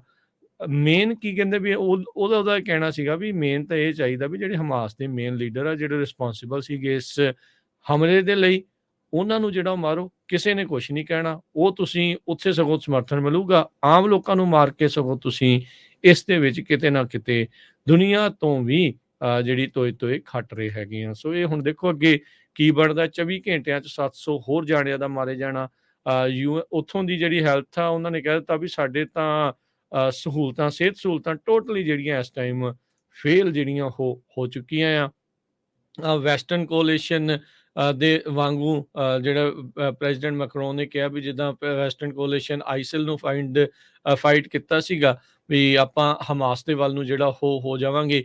ਇੱਕ ਚੀਜ਼ ਜਿਹੜੀ ਆ ਹਰਜੋਤ ਸਿੰਘ ਜੀ ਵੱਖਰੀ ਆ, ਜਿਹੜੀ ਯੂਕਰੇਨ ਰੂਸ ਦੀ ਲੜਾਈ ਤੇ ਜਿਹੜੀ ਹਮਾਸ ਤੇ ਹੁਣ ਇਜ਼ਰਾਈਲ ਦੀ ਲੜਾਈ ਦੇ ਵਿੱਚ ਆ, ਦੁਨੀਆ ਦੇ ਟੌਪ ਦੇ ਜਿਹੜੇ ਮੁਲਕ ਆ, ਉਹਨਾਂ ਦੇ ਟੌਪ ਦੇ ਲੀਡਰ, ਚਾਹੇ ਪ੍ਰੈਜ਼ੀਡੈਂਟਸ ਆ ਜਾਂ ਪ੍ਰਾਈਮ ਮਿਨਿਸਟਰ ਆ, ਉਹ ਖੁਦ ਇਜ਼ਰਾਈਲ ਪਹੁੰਚ ਰਹੇ ਆ। ਯੂਕਰੇਨ ਦੇ ਵਿੱਚ ਤਾਂ ਕੋਈ ਘੱਲ ਰਿਹਾ ਸੀ, ਕਦੀ ਕੋਈ ਕਾਂਗਰਸਮੈਨ ਚਲਾ ਗਿਆ, ਕਦੀ ਕੋਈ ਸਪੀਕਰ ਚਲਾ ਗਿਆ, ਕਦੇ ਜਿਹੜੇ ਸੈਕਟਰੀ ਆਫ ਸਟੇਟ ਚਲੇ ਗਏ। ਬਾਅਦ 'ਚ ਕਈ ਚਿਰਾਂ ਬਾਅਦ ਜਾ ਕੇ ਜਿਹੜੇ ਪ੍ਰੈਜ਼ੀਡੈਂਟ ਜਿਹੜੇ ਜਾ ਕੇ ਆਏ ਸੀ, ਪਹਿਲੇ 2-3 ਦਿਨਾਂ ਦੇ ਵਿੱਚ ਆਪ ਦੇਖ ਲਓ, ਅਜੇ ਮਹੀਨਾ ਵੀ ਨਹੀਂ ਹੋਇਆ, ਅਮਰੀਕਾ ਦੇ ਰਾਸ਼ਟਰਪਤੀ ਵੀ ਜਾਏ, UK ਦੇ ਪ੍ਰਾਈਮ ਮਿਨਿਸਟਰ ਵੀ ਜਾਏ, ਹੁਣ ਜਿਹੜੇ ਆ ਫਰਾਂਸ ਵਾਲੇ ਵੀ ਜਿਹੜੇ ਉਹ ਜਾਏ ਆ, ਹੋਰ ਪਤਾ ਨਹੀਂ ਕਿਹੜੇ ਇੱਥੇ ਜਿਹੜੇ ਜਾ ਕੇ ਆਏ ਆ। ਸੋ ਇਸ ਟਾਈਮ ਦੁਨੀਆ ਦੇ ਵਿੱਚ 2 ਜਿਹੜੀਆਂ ਧਿਰਾਂ ਆ ਉਹ ਤਿਆਰ ਹੋ ਰਹੀਆਂ। ਚਾਈਨਾ ਨੇ ਵੀ ਇਸ ਦੇ ਬਾਬਤ ਕਹਿ ਲਓ ਵੀ ਹਮਾਸ ਵਾਲੀ ਇਜ਼ਰਾਈਲ ਦੇ ਹੱਕ 'ਚ ਨਾ ਗੱਲ ਕਰਕੇ ਉਹਨਾਂ ਨੇ ਹਮਾਸ ਦੀ ਉਹੀ ਗੱਲ ਕਰਤੀ। ਰੂਸ ਨੇ ਵੀ ਇਸ ਹਿਸਾਬ ਦੇ ਨਾਲ ਜਿਹੜਾ ਉਹ ਕਰ ਦਿੱਤਾ। ਇਰਾਨ ਤਾਂ ਪਹਿਲੋਂ ਹੀ ਜਿਹੜਾ ਇਹਨਾਂ ਦੀ ਸਪੋਰਟ 'ਚ ਆ, ਲੈਬਨਾਨ ਵੀ ਇਸ ਦੀ ਸਪੋਰਟ 'ਚ ਆ। ਹੁਣ ਕਤਰ ਨੇ ਵੀ ਬੋਲਿਆ, ਸਾਊਦੀ ਅਰੇਬੀਆ ਨੇ ਵੀ ਬੋਲਿਆ, ਇਜਿਪਟ ਨੇ ਵੀ ਕਿਹਾ ਆ। ਬਹੁਤ ਸਾਰੇ ਜਿਹੜੇ ਮੁਲਕਾਂ ਨੇ ਇਸ ਟਾਈਮ ਕਿਤੇ ਨਾ ਕਿਤੇ ਇਹ ਇੱਕ ਧਿਰ ਜਿਹੜੇ ਗਾਜ਼ਾ ਦੇ ਵਿੱਚ ਰਹਿ ਰਹੇ ਲੋਕ ਆ ਉਹਨਾਂ ਦੀ ਹਮਾਇਤ ਦੇ ਵਿੱਚ ਆਏ ਆ, ਇਹ ਕਹਿ ਕੇ ਵੀ ਭਾਈ ਧੱਕਾ ਜਿਹੜਾ ਹੈ ਉੱਥੇ ਬੰਦ ਹੋਣਾ ਚਾਹੀਦਾ ਹੈ। ਦੂਜੇ ਪਾਸੇ ਜਿਹੜਾ ਵੈਸਟ ਦਾ ਏਜੰਡਾ ਇਹ ਕਲੀਅਰ ਆ ਵੀ ਉਹ ਇਜ਼ਰਾਈਲ ਦੇ ਨਾਲ ਆ, ਉਹਨਾਂ ਨੇ ਹਮੇਸ਼ਾ ਹੀ ਉਸ ਦੇ ਨਾਲ ਜਿਹੜਾ ਉਹ ਰਹਿਣਾ ਆ। ਸੋ ਇਹ ਚੀਜ਼ ਇਸ ਟਾਈਮ ਬਹੁਤ ਡਿਫਰੈਂਟ ਜਿਹੜੀ ਸਥਿਤੀ ਵੱਲ ਨੂੰ ਜਿਹੜੀ ਲੜਾਈ ਆ ਨਾ ਉਹ ਵੱਧ ਰਹੀ ਆ। ਅੱਗੇ ਕੀ ਹੋਊਗਾ ਇਹਦੇ ਬਾਰੇ ਅਜੇ ਕੁਝ ਕਿਹਾ ਜਿਹੜਾ ਉਹ ਨਹੀਂ ਜਾ ਸਕਦਾ। ਉਹ ਵਿਸ਼ਵ ਯੁੱਧ ਦੀ ਸੰਭਾਵਨਾ ਤਾਂ ਨਹੀਂ ਲੱਗਦੀ, ਪਰ ਇਸ ਨੇ ਜਿਹੜਾ ਮਿਡਲ ਈਸਟ ਨੂੰ ਕਾਫੀ ਜ਼ਿਆਦਾ ਇੱਕ ਵਾਰੀ ਫੇਰ ਕਹਿ ਲਓ ਵੀ ਹੜਕੰਪ ਜਿਹੜਾ ਪੂਰੀ ਤਰ੍ਹਾਂ ਜਿਹੜਾ ਉੱਥੇ ਮਚਿਆ ਆ, ਉਸ ਦਾ ਅਸਰ ਚੌਂਸ਼ ਫੇਰੇ ਜਿਹੜਾ ਉਹ ਪੈਣਾ ਹੀ ਪੈਣਾ ਹੈਗਾ ਆ। ਸੋ ਜੀ ਹਰਜੋਤ ਸਿੰਘ ਜੀ। ਯੋਰਚਾ ਵਿੱਚ ਲਿਫਸ਼ੇਜ਼ ਜੋ 85 ਸਾਲਾਂ ਦੀ ਬਜ਼ੁਰਗ ਲੇਡੀ ਆ ਜਿਸ ਨੂੰ ਹਮਾਸ ਵੱਲੋਂ ਛੱਡਿਆ ਗਿਆ, ਉਹ ਕਹਿੰਦੀ ਵੀ ਮੈਂ ਇੱਕ ਨਰਕ ਦੇ ਥਰੂ ਗਈ ਹੈਗੀ ਆ। ਜਦੋਂ 83 ਸਾਲਾਂ ਦੀ ਉਸ ਨੂੰ ਚੱਕਿਆ ਗਿਆ ਉਹਦੇ ਘਰੋਂ, ਕਹਿੰਦੀ ਵੀ ਮੈਨੂੰ ਮੋਟਰਸਾਈਕਲ ਦੇ ਵਿੱਚ ਬਿਠਾਲ ਕੇ ਲੈ ਗਏ ਤੇ ਇੱਕ ਹੋਰ 79 ਸਾਲਾਂ ਦੀ ਨੂਰਤ ਕੂਪਰ, ਉਸ ਨੂੰ ਵੀ ਹੈਲਥ ਗਰਾਊਂਡ ਦੇ ਉੱਤੇ ਹਮਾਸ ਵੱਲੋਂ ਛੱਡਿਆ ਗਿਆ ਹੈਗਾ। ਹਮਾਸ ਨੂੰ ਬਹੁਤ ਲੰਮੇ ਸਮੇਂ ਤੋਂ ਟੈਰਰਿਸਟ ਆਰਗੇਨਾਈਜੇਸ਼ਨ ਇਜ਼ਰਾਈਲ ਵੱਲੋਂ ਡਿਕਲੇਅਰ ਕੀਤਾ ਗਿਆ ਆ। 200 ਤੋਂ ਵੱਧ ਹੋਸਟੇਜ ਹਜੇ ਵੀ ਹਮਾਸ ਦੇ ਕੋਲ ਹੈਗੇ ਆ ਤੇ ਜਦੋਂ ਉਸ ਨੂੰ ਛੱਡਿਆ ਗਿਆ, ਉਸਨੇ ਜਿਹੜਾ ਉਹਦਾ ਕੈਪਟਿਵ ਸੀ ਉਹਦੇ ਨਾਲ ਹੱਥ ਵੀ ਮਿਲਾਇਆ। ਉਹ ਕਹਿੰਦੀ ਵੀ ਜਿਹੜਾ ਮਿਲੀਟੈਂਟ ਸੀ ਉਸਨੇ ਮੈਨੂੰ ਕਿਹਾ ਸ਼ਲੋਮ, ਜੋ ਟ੍ਰੈਡੀਸ਼ਨਲ ਹੀਬਰੂ ਦੇ ਵਿੱਚ ਜਿਹਦਾ ਮਤਲਬ ਪੀਸ ਹੁੰਦਾ ਹੈਗਾ। ਤੇ ਉਹ ਕਹਿੰਦੀ ਵੀ ਉੱਥੇ ਈਵਨ ਦੋ ਅਸੀਂ ਥੱਲੇ ਸੌਂਦੇ ਸੀ ਟਨਲਸ ਦੇ ਵਿੱਚ, ਉਹਨਾਂ ਨੇ ਮੈਟਰਸ ਸਿੱਟੇ ਹੋਏ ਸੀ, ਪਰ ਸਾਡਾ ਇੰਨਾ ਧਿਆਨ ਰੱਖਿਆ ਗਿਆ ਵੀ ਹਰ ਇੱਕ ਪੰਜ ਜਿਹੜੇ ਹੋਸਟੇਜ ਆ ਉਹਨਾਂ ਦੇ ਪਿੱਛੇ ਇੱਕ ਡਾਕਟਰ ਨੂੰ ਨਹੀਂ ਲਾਇਆ ਹੋਇਆ ਸੀ, ਸਾਨੂੰ ਦਵਾਈਆਂ ਵੀ ਪੂਰੀਆਂ ਦੇ ਰਹੇ ਸੀ ਤੇ ਜੋ ਵਿਮਨ ਦਾ ਸੈਨੀਟਰੀ ਦੇ ਇਸ਼ੂ ਹੁੰਦੇ ਉਹਨਾਂ ਦਾ ਪੂਰਾ ਧਿਆਨ ਰੱਖਿਆ ਗਿਆ ਸੀ। ਤੇ ਕਹਿੰਦੀ ਵੀ ਜਿਹੜੇ ਮੇਰੇ ਕੈਪਟਿਵ ਸੀਗੇ ਜਿਨ੍ਹਾਂ ਨੇ ਫੜਿਆ ਹੋਇਆ ਸੀ, ਉਹਨਾਂ ਨੇ ਮੈਨੂੰ ਪਹਿਲਾਂ ਹੀ ਕਿਹਾ ਵੀ ਤੂੰ ਸਾਡੇ ਤੇ ਯਕੀਨ ਕਰੋ, ਅਸੀਂ ਇੱਕ ਸੱਚੇ ਮੁਸਲਮਾਨ ਆ, ਕੁਰਾਨ 'ਚ ਬਿਲੀਵ ਕਰਦੇ ਆ ਤੇ ਅਸੀਂ ਲੇਡੀਜ਼ ਨੂੰ ਹਰਟ ਨਹੀਂ ਕਰਦੇ ਹੈਗੇ। ਇਹ ਕਹਿੰਦੀ ਵੀ ਬੜਾ ਹੀ ਉਹਨੇ ਕਲੀਅਰਲੀ ਜਿਹੜਾ ਮੈਨੂੰ ਕਿਹਾ ਤੇ ਉਹ ਤੋਂ ਬਾਅਦ ਵੀ ਹਰ ਇੱਕ ਦਾ ਜਿਹੜਾ ਇਲਾਜ ਵੀ ਉਹ ਕਰਦੇ ਰਹੇ। ਸੋ ਕਾਰਨ ਉਹਨਾਂ ਦੇ ਛੱਡਣ ਦਾ 2 ਜਣਿਆਂ ਦਾ ਇਹ ਹੈਗਾ ਵੀ ਉਹ ਕਾਫੀ ਬਜ਼ੁਰਗ ਸੀ, ਹੈਲਥ ਰੀਜ਼ਨ ਕਰਕੇ ਉਹਨਾਂ ਨੂੰ ਛੱਡਿਆ ਗਿਆ। 85 ਸਾਲ ਤੇ ਇੱਕ ਤਕਰੀਬਨ 79 ਸਾਲ ਉਹਨਾਂ ਦੀ ਉਮਰ ਸੀ ਜਿਹੜੇ 2 ਹੋਸਟੇਜ ਛੱਡੇ ਆ। ਜਿਹੜੇ ਪਹਿਲਾਂ 2 ਛੱਡੇ ਸੀਗੇ ਉਹ ਜਿਹੜੇ ਹਰਜੋਤ ਸਿੰਘ ਜੀ ਮਾਂ ਧੀ ਦੀ ਜਿਹੜੀ ਜੋੜੀ ਸੀ, ਜਿਹੜੀ ਸ਼ਿਕਾਗੋ ਦੇ ਇਲਾਕੇ ਦੇ ਵਿੱਚ ਰਹਿੰਦੀ ਸੀ, ਅਮਰੀਕਨ ਸਿਟੀਜ਼ਨ ਵੀ ਜਿਹੜੇ ਉਹ ਸੀਗੇ। ਇਸੇ ਦੇ ਉੱਤੇ ਜਿਹੜਾ ਹਰਜੋਤ ਸਿੰਘ ਜੀ UN ਦੇ ਜਿਹੜੇ ਸਿਕਿਉਰਿਟੀ ਦੇ ਜਿਹੜੇ ਚੀਫ ਨੇ, ਸਕੱਤਰ ਨੇ, ਉਹਨਾਂ ਦੀ ਮੀਟਿੰਗ ਹੋਣੀ ਸੀਗੀ ਇਜ਼ਰਾਈਲ ਦੇ ਫੋਰਨ ਮਿਨਿਸਟਰ ਦੇ ਨਾਲ, ਕੋਹਨ ਜਿਹੜਾ ਉਹਨਾਂ ਦਾ ਨਾਂ ਆ। ਉਹ ਮੀਟਿੰਗ ਐਲੀ ਜਿਹੜਾ ਕੋਹਨ ਆ, ਉਹਨਾਂ ਨੇ ਸੋਸ਼ਲ ਮੀਡੀਆ ਤੇ ਅਨਾਊਂਸ ਕੀਤਾ ਵੀ ਭਾਈ ਮੈਂ ਨਹੀਂ ਜਿਹੜਾ ਉਹ ਮਿਲਣ ਜਾ ਰਿਹਾ UN ਦੇ ਜਿਹੜੇ ਚੀਫ ਨੂੰ। UN ਦੇ ਚੀਫ ਨੇ 7 ਅਕਤੂਬਰ ਦੇ ਹਮਲੇ ਤੋਂ ਬਾਅਦ 'ਚ ਇਹ ਕਿਹਾ ਸੀਗਾ ਵੀ ਹਮਾਸ ਦਾ ਜਿਹੜਾ ਹਮਲਾ ਆ ਇਹ ਕਿ ਅਚਨਚੇਤੇ ਨਹੀਂ ਹੋਇਆ, ਕੋਈ ਵੈਕਿਊਮ ਚੋਂ ਨਹੀਂ ਇਹ ਨਿਕਲਿਆ। 56 ਸਾਲ ਉਹਨਾਂ ਦੀ ਸਫੋਕੇਟਿੰਗ ਆਕੂਪੇਸ਼ਨ ਤੋਂ ਬਾਅਦ ਦੇ ਵਿੱਚ ਇਹ ਸਭ ਕੁਝ ਹੋਇਆ ਆ। ਤੇ ਨਾਲ ਹੀ ਉਹਨਾਂ ਨੇ ਕਿਹਾ ਵੀ ਜਿਹੜੀ ਇੰਟਰਨੈਸ਼ਨਲ ਹਿਊਮੈਨਿਟੇਰੀਅਨ ਲਾਜ਼ ਦੀ ਇਸ ਟਾਈਮ ਕਲੀਅਰ ਵਾਇਲੇਸ਼ਨਸ ਇਜ਼ਰਾਈਲ ਦੇ ਦੁਆਰਾ ਕੀਤੀਆਂ ਜਾ ਰਹੀਆਂ ਆ। ਕੋਹਨ ਨੇ ਅੱਜ ਐਕਸ ਦੇ ਉੱਤੇ ਲਿਖਿਆ, ਕਹਿੰਦੇ ਵੀ I will not meet with UN secretary general, ਉਹਨਾਂ ਦੇ ਨਾਲ ਮੁਲਾਕਾਤ ਮੈਂ ਨਹੀਂ ਕਰੂੰਗਾ। ਕਹਿੰਦੇ 7 ਅਕਤੂਬਰ ਤੋਂ ਬਾਅਦ ਦੇ ਵਿੱਚ ਬੈਲੈਂਸਡ ਅਪਰੋਚ ਨਹੀਂ ਕਹਿੰਦੇ ਜਿਹੜੀ ਉਹ ਚਾਹੀਦੀ ਹੈਗੀ, ਸਾਨੂੰ ਇੱਕ ਤਰਫਾ ਅਪਰੋਚ ਜਿਹੜੀ ਉਹ ਚਾਹੀਦੀ ਆ। ਅੱਜ ਇਜ਼ਰਾਈਲ ਦੇ ਜਿਹੜੇ ਹੋਰ ਕੁਝ ਮਿਨਿਸਟਰ ਉਹ ਕਹਿ ਰਹੇ ਸੀਗੇ ਵੀ ਜਿਹੜਾ ਵੀ ਕੋਈ ਮੀਡੀਆ ਦੋਨੋਂ ਤਰਫ ਦੀ ਗੱਲ ਕਰਦਾ ਆ ਉਹ ਹਮਾਸ ਦਾ ਹਮੈਤੀ ਆ। ਉਹ ਕਹਿੰਦਾ ਵੀ ਜੇ ਗਾਜ਼ਾ ਵਾਲੇ ਲੋਕਾਂ ਦੀ ਜਿਹੜੇ ਮਰ ਰਹੇ ਆ ਉਹਨਾਂ ਦੀ ਗੱਲ ਕਰ ਰਿਹਾ ਆ ਉਹ ਉਹਨਾਂ ਦਾ ਹਮੈਤੀ ਆ, ਤੇ ਜੇ ਉਹ ਇਜ਼ਰਾਈਲ ਦੇ ਵਿੱਚ ਮਰ ਰਹੇ ਲੋਕਾਂ ਦੀ ਵੀ ਗੱਲ ਕਰ ਰਿਹਾ ਤੇ ਨਾਲ ਦੂਜੇ ਵੀ ਨਿਰਦੋਸ਼ਾਂ ਦੀ ਗੱਲ ਕਰ ਰਿਹਾ, ਉਹ ਕਹਿੰਦੇ ਵੀ ਉਹਨਾਂ ਦੇ ਹਮੈਤੀ। ਹੁਣ ਦੇਖੋ ਵੀ ਉਹ ਮਨ ਦੇ ਵਿੱਚ ਕਿਸ ਭਾਵਨਾ ਦੇ ਨਾਲ ਜਿਹੜੇ ਉਹ ਚੱਲ ਰਹੇ। ਉਹਨਾਂ ਨੇ ਕਿਹਾ ਵੀ ਹਮਾਸ ਨੂੰ ਇਸ ਦੁਨੀਆ ਦੇ ਨਕਸ਼ੇ ਤੋਂ ਇਰੇਜ਼ ਕਰ ਦੇਣਾ ਚਾਹੀਦਾ ਆ। ਇਹ ਤਾਂ ਦੇਖੋ ਜਿਊਜ਼ ਨੂੰ ਕਤਲ ਕਰਕੇ ਹਿਟਲਰ ਵੀ ਇਹੀ ਸੋਚ ਰਿਹਾ ਸੀਗਾ ਵੀ ਇਹਨਾਂ ਨੂੰ ਦੁਨੀਆ ਦੇ ਜਿਹੜੇ ਆ ਬਿਲਕੁਲ ਖਤਮ ਜਿਹੜਾ ਉਹ ਕਰ ਦੇਣਾ। 3000 ਸਾਲ ਬਾਅਦ ਵੀ ਤੁਸੀਂ ਜੈਰੂਸਲਮ ਵੱਲ ਨੂੰ ਜਿਹੜਾ ਉਹ ਪਹੁੰਚੇ ਆ, ਉੱਥੇ ਤੁਹਾਨੂੰ ਥਾਂ ਮਿਲੀ ਆ, ਉੱਥੇ ਤੁਸੀਂ ਰਹਿ ਰਹੇ ਆ, ਤੁਹਾਡਾ ਆਈਡੀਆ ਤਾਂ ਖਤਮ ਨਹੀਂ ਹੋਇਆ। ਤੁਹਾਨੂੰ ਕੀ ਲੱਗਦਾ ਵੀ ਇਹ ਆਪਣਾ ਆਈਡੀਆ ਛੱਡ ਦੇਣਗੇ ਜਾਂ ਕੋਈ ਵੀ ਜਿਹੜਾ ਆ ਉਹ ਆਪਣਾ ਆਈਡੀਆ ਇੱਦਾਂ ਛੱਡ ਦਊਗਾ? ਸੋ ਇਹ ਦੇਖਣ ਵਾਲੀ ਗੱਲ ਆ। UN ਦੇ ਚੀਫ ਦਾ ਜਿਹੜਾ ਕਹਿੰਦੇ ਵੀ ਇੱਕ ਫੰਡਾਮੈਂਟਲ ਤੇ ਪ੍ਰਿੰਸੀਪਲਡ ਪੋਜੀਸ਼ਨ ਇਸ ਦੇ ਉੱਤੇ ਰਹੀ ਹੈ, ਜਿਹੜੀਆਂ ਇਹਨੇ ਕੁਛ 2-4 ਚੀਜ਼ਾਂ ਇਸ ਤੋਂ ਪਹਿਲਾਂ ਜਿਹੜੀਆਂ ਉਹ ਕਹੀਆਂ 7 ਅਕਤੂਬਰ ਦੇ ਹਮਲੇ ਤੋਂ ਬਾਅਦ 'ਚ ਵੀ ਉਹਨੇ 56 ਸਾਲਾਂ ਦੀ ਆਕੂਪੇਸ਼ਨ ਦੀ ਵੀ ਗੱਲ ਇਸ ਦੇ ਵਿੱਚ ਕਰ ਦਿੱਤੀ, ਇੰਟਰਨੈਸ਼ਨਲ ਹਿਊਮੈਨਿਟੇਰੀਅਨ ਲਾਅ ਦੀ ਵੀ ਉਲੰਘਣਾ ਦੀ ਜਿਹੜੀ ਉਹ ਗੱਲ ਕੀਤੀ ਹੈਗੀ ਆ। ਅੱਜ ਆਪਾਂ ਉਸ ਦੁਨੀਆ ਦੇ ਵਿੱਚ ਹਰਜੋਤ ਸਿੰਘ ਜੀ ਰਹਿ ਰਹੇ ਹਾਂ ਵੀ ਕਿਸ ਤਰੀਕੇ ਦੇ ਨਾਲ ਵੀ ਉਹ ਚੀਜ਼ ਹੋਊਗੀ ਜਿੱਥੇ ਵਾਰ ਕ੍ਰਾਈਮਸ ਨਾਰਮਲ ਜਿਹੜੇ ਉਹ ਹੁੰਦੇ ਜਾ ਰਹੇ ਆ। ਇੰਟਰਨੈਸ਼ਨਲ ਕਾਨੂੰਨ ਬਣੇ ਪਏ ਨੇ, ਪਰ ਉਹਨਾਂ ਦੀਆਂ ਧੱਜੀਆਂ ਉਡਾਉਣ ਵਾਲੇ ਜਿਹੜੇ ਮੁਲਕ ਨੇ, ਵੱਡੇ ਮੁਲਕ ਨੇ, ਜਾਂ ਜਿਹਦਾ ਵੀ ਜ਼ੋਰ ਚੱਲਦਾ ਆ ਵੀ ਉਹ ਚਲਾ ਰਿਹਾ ਆ, ਉਹਨੂੰ ਕੁਝ ਵੀ ਜਿਹੜਾ ਉਹ ਨਹੀਂ ਕਿਹਾ ਜਾ ਰਿਹਾ। ਉਧਰ ਪੁਤਿਨ ਤੇ ਟਰਕੀ ਦੇ ਜਿਹੜੇ ਲੀਡਰ ਐਰਡੋਗਨ, ਉਹਨਾਂ ਦੀ ਵੀ ਆਪਸ ਦੇ ਵਿੱਚ ਮੁਲਾਕਾਤ ਹੋਈ ਆ, ਤੇ ਉਹਨਾਂ ਨੇ ਵੀ ਗਾਜ਼ਾ ਪੱਟੀ ਦੇ ਵਿੱਚ ਜਿਹੜੇ ਸਿਵਿਲੀਅਨ ਕੈਜੂਅਲਟੀਜ਼ ਆ ਉਹਨਾਂ ਦਾ ਲਗਾਤਾਰ ਨੰਬਰ ਜਿਹੜਾ ਵੱਧ ਰਿਹਾ ਆ, ਉਸ ਦੇ ਉੱਤੇ ਚਿੰਤਾ ਜਿਹੜੀ ਉਹ ਜਤਾਈ ਹੈਗੀ ਆ। ਬਲਿੰਕਨ ਹੋਣਾ ਨੇ ਇਹ ਕਿਹਾ ਆ ਵੀ ਯੂਐਸ ਜਿਹੜਾ ਆ ਉਹ ਈਰਾਨ ਦੇ ਨਾਲ ਕਿਸੇ ਤਰੀਕੇ ਦੀ ਲੜਾਈ ਜਿਹੜਾ ਉਹ ਨਹੀਂ ਚਾਹੁੰਦਾ, ਪਰ ਆਪਣੇ ਆਪ ਨੂੰ ਡਿਫੈਂਡ ਜਿਹੜਾ ਆ ਉਹ ਜ਼ਰੂਰ ਕਰੂਗਾ। ਇਰਾਨੀਅਨ ਪ੍ਰੋਕਸੀਜ਼, ਜੇ ਉਹਨਾਂ ਨੇ ਯੂਐਸ ਦੇ ਪਰਸਨਲ ਦੇ ਉੱਤੇ ਇਰਾਕ ਜਾਂ ਸੀਰੀਆ ਦੇ ਵਿੱਚ ਦੁਬਾਰਾ ਕੋਈ ਹਮਲਾ ਕਰਨ ਦੀ ਕੋਸ਼ਿਸ਼ ਕੀਤੀ ਤਾਂ ਉਸ ਦੀ ਜਵਾਬੀ ਕਾਰਵਾਈ ਜਿਹੜੀ ਆ ਉਹ ਜ਼ਰੂਰ ਕੀਤੀ ਜਾਵੇਗੀ। ਜੀ, ਅਗਲੀ ਖਬਰ ਵੱਲ ਚਲੀਏ। ਲੂਜ਼ੀਆਨਾ ਤੋਂ ਨਿਊ ਆਰਲੀਨਸ ਤੋਂ ਬਹੁਤ ਹੀ ਮਾੜੀ ਖਬਰ ਆ ਰਹੀ ਹੈ। ਕੱਲ ਇੱਕ ਬਹੁਤ ਹੀ ਖਤਰਨਾਕ ਐਕਸੀਡੈਂਟ ਹੋਇਆ, ਕਿਉਂਕਿ ਫੌਗ ਜਿਹੜੀ ਧੁੰਦ ਆ ਇੰਨੀ ਗੂੜੀ ਸੀਗੀ। ਕਹਿੰਦੇ ਵੀ 100 ਤੋਂ ਵੱਧ ਜਿਹੜੀ ਗੱਡੀਆਂ ਦੀ ਟੱਕਰ ਹੋ ਗਈ, 7 ਜਣਿਆਂ ਦੀ ਮੌਕੇ ਦੇ ਉੱਤੇ ਹੀ ਮੌਤ ਹੋ ਗਈ। ਸੁਪਰ ਫੌਗ ਕਰਕੇ ਇਸ ਨੂੰ ਜਾਣਿਆ ਜਾਂਦਾ ਹੈ। 158 ਕਾਰਾਂ 100 ਤੋਂ ਵੱਧ ਜਿਹੜੀਆਂ ਉਹ ਇਸ ਐਕਸੀਡੈਂਟ ਦੇ ਵਿੱਚ ਇਨਵੋਲਵ ਹੋਈਆਂ। 25 ਲੋਕ ਬੁਰੀ ਤਰ੍ਹਾਂ ਫੱਟੜ ਹੋ ਗਏ। ਇੰਟਰਸਟੇਟ 55 ਜੋ ਸੇਂਟ ਜੌਨ ਬੈਪਟਿਸਟ ਪ੍ਰੀ ਦੇ ਪੁਲਿਸ ਨੇ ਦੱਸਿਆ ਹੈਗਾ ਆ। ਕਹਿੰਦੇ ਪਈ ਕਈ ਕਾਰਾਂ ਨੂੰ ਅੱਗ ਲੱਗ ਗਈ। ਲੋਕ ਕਾਰਾਂ ਨੂੰ ਛੱਡ ਕੇ ਬਾਹਰ ਦੂਰ ਖੇਤਾਂ ਵੱਲ ਨੂੰ ਭੱਜਣ ਲੱਗੇ। ਇਹ ਕਈਆਂ ਦੇ ਵਿੱਚ ਇੱਕ ਟੈਂਕਰ ਸੀਗਾ, ਕਹਿੰਦੇ ਵੀ ਉਹਦੇ 'ਚ ਹੈਜ਼ਰਡਸ ਮਟੀਰੀਅਲ ਸੀ, ਹੈਜ਼ਰਡਸ ਲਿਕਵਿਡ ਵੀ ਸੀਗਾ, ਜਿਹਦੇ ਨਾਲ ਕਾਰਾਂ ਨੂੰ ਇੱਕਦਮ ਅੱਗ ਲੱਗ ਗਈ। ਤੇ ਆਫੀਸਰਸ ਨੇ ਇਹ ਕਿਹਾ ਕਿ ਪੂਰਾ ਜਿਹੜਾ ਹਾਈਵੇ ਆ ਬਹੁਤ ਲੰਮਾ ਸਮਾਂ ਉਹ ਬੰਦ ਰਿਹਾ ਹੈਗਾ। ਸੋ ਕਿਸੇ ਨੂੰ ਚਿੱਤੇ ਵੀ ਨਹੀਂ ਸੀ ਵੀ ਇੰਨਾ ਜਿਹੜਾ ਭਿਆਨਕ ਐਕਸੀਡੈਂਟ ਆ ਉਹ ਇਸ ਹਾਈਵੇ ਦੇ ਉੱਤੇ ਹੋ ਜਾਊਗਾ। ਜਿਹੜੇ ਵਿੱਚ ਲੋਕ ਕਾਰਾਂ 'ਚ ਡਰਾਈਵ ਕਰ ਰਹੇ ਸੀ, ਕੁਝ ਸਰਵਾਈਵਰਸ ਆ, ਉਹ ਕਹਿੰਦੇ ਵੀ ਅਸੀਂ ਤਾਂ ਸਿਰਫ ਬੂਮ ਬੂਮ ਕਰਕੇ ਜਿਹੜਾ ਆ ਆਵਾਜ਼ ਹੀ ਸੁਣੀ ਤੇ ਕੀ ਕੁਝ ਵਾਪਰ ਗਿਆ ਹੈਗਾ, ਕਿਉਂਕਿ ਦਿਸਦਾ ਬਹੁਤ ਘੱਟ ਸੀਗਾ। ਨੈਸ਼ਨਲ ਵੈਦਰ ਸਰਵਿਸ ਜੋ ਨਿਊ ਆਰਲੀਨ 'ਚ ਹੈਗੀ ਆ, ਉਹਨਾਂ ਨੇ ਕਿਹਾ ਇਹ ਇੱਕ ਸੁਪਰ ਫੌਗ ਦਾ ਫਿਨੋਮਨਾ ਹੈਗਾ ਆ ਜੋ ਉੱਥੇ ਵਾਪਰਿਆ ਹੈਗਾ। ਸੋ ਕਹਿੰਦੇ ਸਮੋਕੀ ਜਿਹੜੀ ਕੰਡੀਸ਼ਨ ਆ, ਧੂਏ ਵਰਗੀ ਜਿਹੜੀ ਕੰਡੀਸ਼ਨ ਆ, ਉਹਦੇ ਵਿੱਚ ਸਿਰਫ 10 ਫੁੱਟ ਤੱਕ ਦਾ ਵੀ ਜਿਹੜਾ ਤੁਹਾਨੂੰ ਵਿਜ਼ਿਬਿਲਿਟੀ ਨਹੀਂ ਸੀਗੀ, ਜਿਹਦੇ ਕਰਕੇ ਇੰਨਾ ਜਿਹੜਾ ਖਤਰਨਾਕ ਐਕਸੀਡੈਂਟ ਹੋਇਆ। ਗਵਰਨਰ ਜੌਨ ਬੈਲ ਐਡਵਰਡਸ ਨੇ ਕਹਿੰਦੇ ਵੀ ਆਪਣੇ ਥਾਟਸ ਤੇ ਪ੍ਰੇਅਰਸ ਉਹਨਾਂ ਦੇ ਲਈ ਕੀਤੀਆਂ ਜੋ ਇਹਦੇ ਵਿੱਚ ਮਾਰੇ ਗਏ ਆ, ਤੇ ਨਾਲ ਹੀ ਪੂਰੇ ਨਿਊ ਆਰਲੀਨਸ ਦੇ ਰੈਜ਼ੀਡੈਂਟਸ ਨੂੰ ਇਹ ਕਿਹਾ ਆ ਵੀ ਲੋਕਲ ਮੈਡੀਕਲ ਸੈਂਟਰਸ ਦੇ ਵਿੱਚ ਬਲੱਡ ਦੀ ਜ਼ਰੂਰਤ ਹੈਗੀ ਆ। ਜਿੰਨੇ ਵੀ ਵੱਧ ਤੋਂ ਵੱਧ ਜਿਹੜੇ ਖੂਨ ਆ ਉੱਥੇ ਦੇ ਸਕਦੇ ਹੈਗੇ, ਕਿਉਂਕਿ ਕਾਫੀ ਵੱਡੀ ਗਿਣਤੀ 'ਚ ਲੋਕ ਫੱਟੜ ਹੋਏ ਹੈਗੇ ਆ।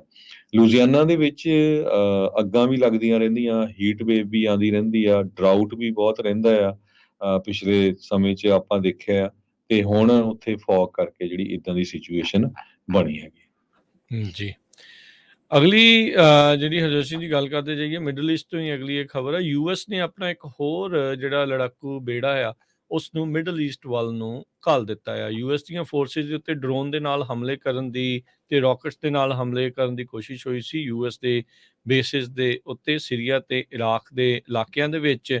ਉਹਦੇ ਮੱਦੇਨਜ਼ਰ ਪੈਂਟਾਗਨ ਨੇ ਅਨਾਊਂਸ ਕੀਤਾ ਆ ਵੀ ਜਿਹੜਾ ਏਅਰਕ੍ਰਾਫਟ ਕੈਰੀਅਰ ਆ ਤੇ ਏਅਰ ਡਿਫੈਂਸ ਸਿਸਟਮ ਆ, ਜਿਹੜੇ ਯੂਐਸ ਦੀਆਂ ਮਿਲਟਰੀ ਟਰੂਪਸ ਆ, ਉਹਨਾਂ ਨੂੰ ਡਿਫੈਂਡ ਕਰਨ ਦੇ ਲਈ, ਉਹਨਾਂ ਦੀ ਰੱਖਿਆ ਕਰਨ ਦੇ ਲਈ ਉੱਥੇ ਜਿਹੜਾ ਉਹ ਘੱਲਿਆ ਜਾਊਗਾ। USS ਆਈਜ਼ਨਹਾਵਰ ਤੇ ਉਸਦਾ ਜਿਹੜਾ ਸਟ੍ਰਾਈਕ ਗਰੁੱਪ ਆ ਜਿਸ ਦੇ ਵਿੱਚ ਕਰੂਜ਼ਰ ਤੇ ਡਿਸਟਰੋਇਰਸ ਆ, ਉਹਨਾਂ ਨੂੰ ਰੀਡਾਇਰੈਕਟ ਕਰ ਦਿੱਤਾ ਗਿਆ ਮਿਡਲ ਈਸਟ ਦੇ ਵੱਲ, ਜਿਹੜੇ ਕਿ ਪਹਿਲਾਂ ਈਸਟਰਨ ਮੈਡੀਟਰੇਨੀਅਨ ਦੇ ਵਿੱਚ ਤੈਨਾਤ ਸੀਗੇ।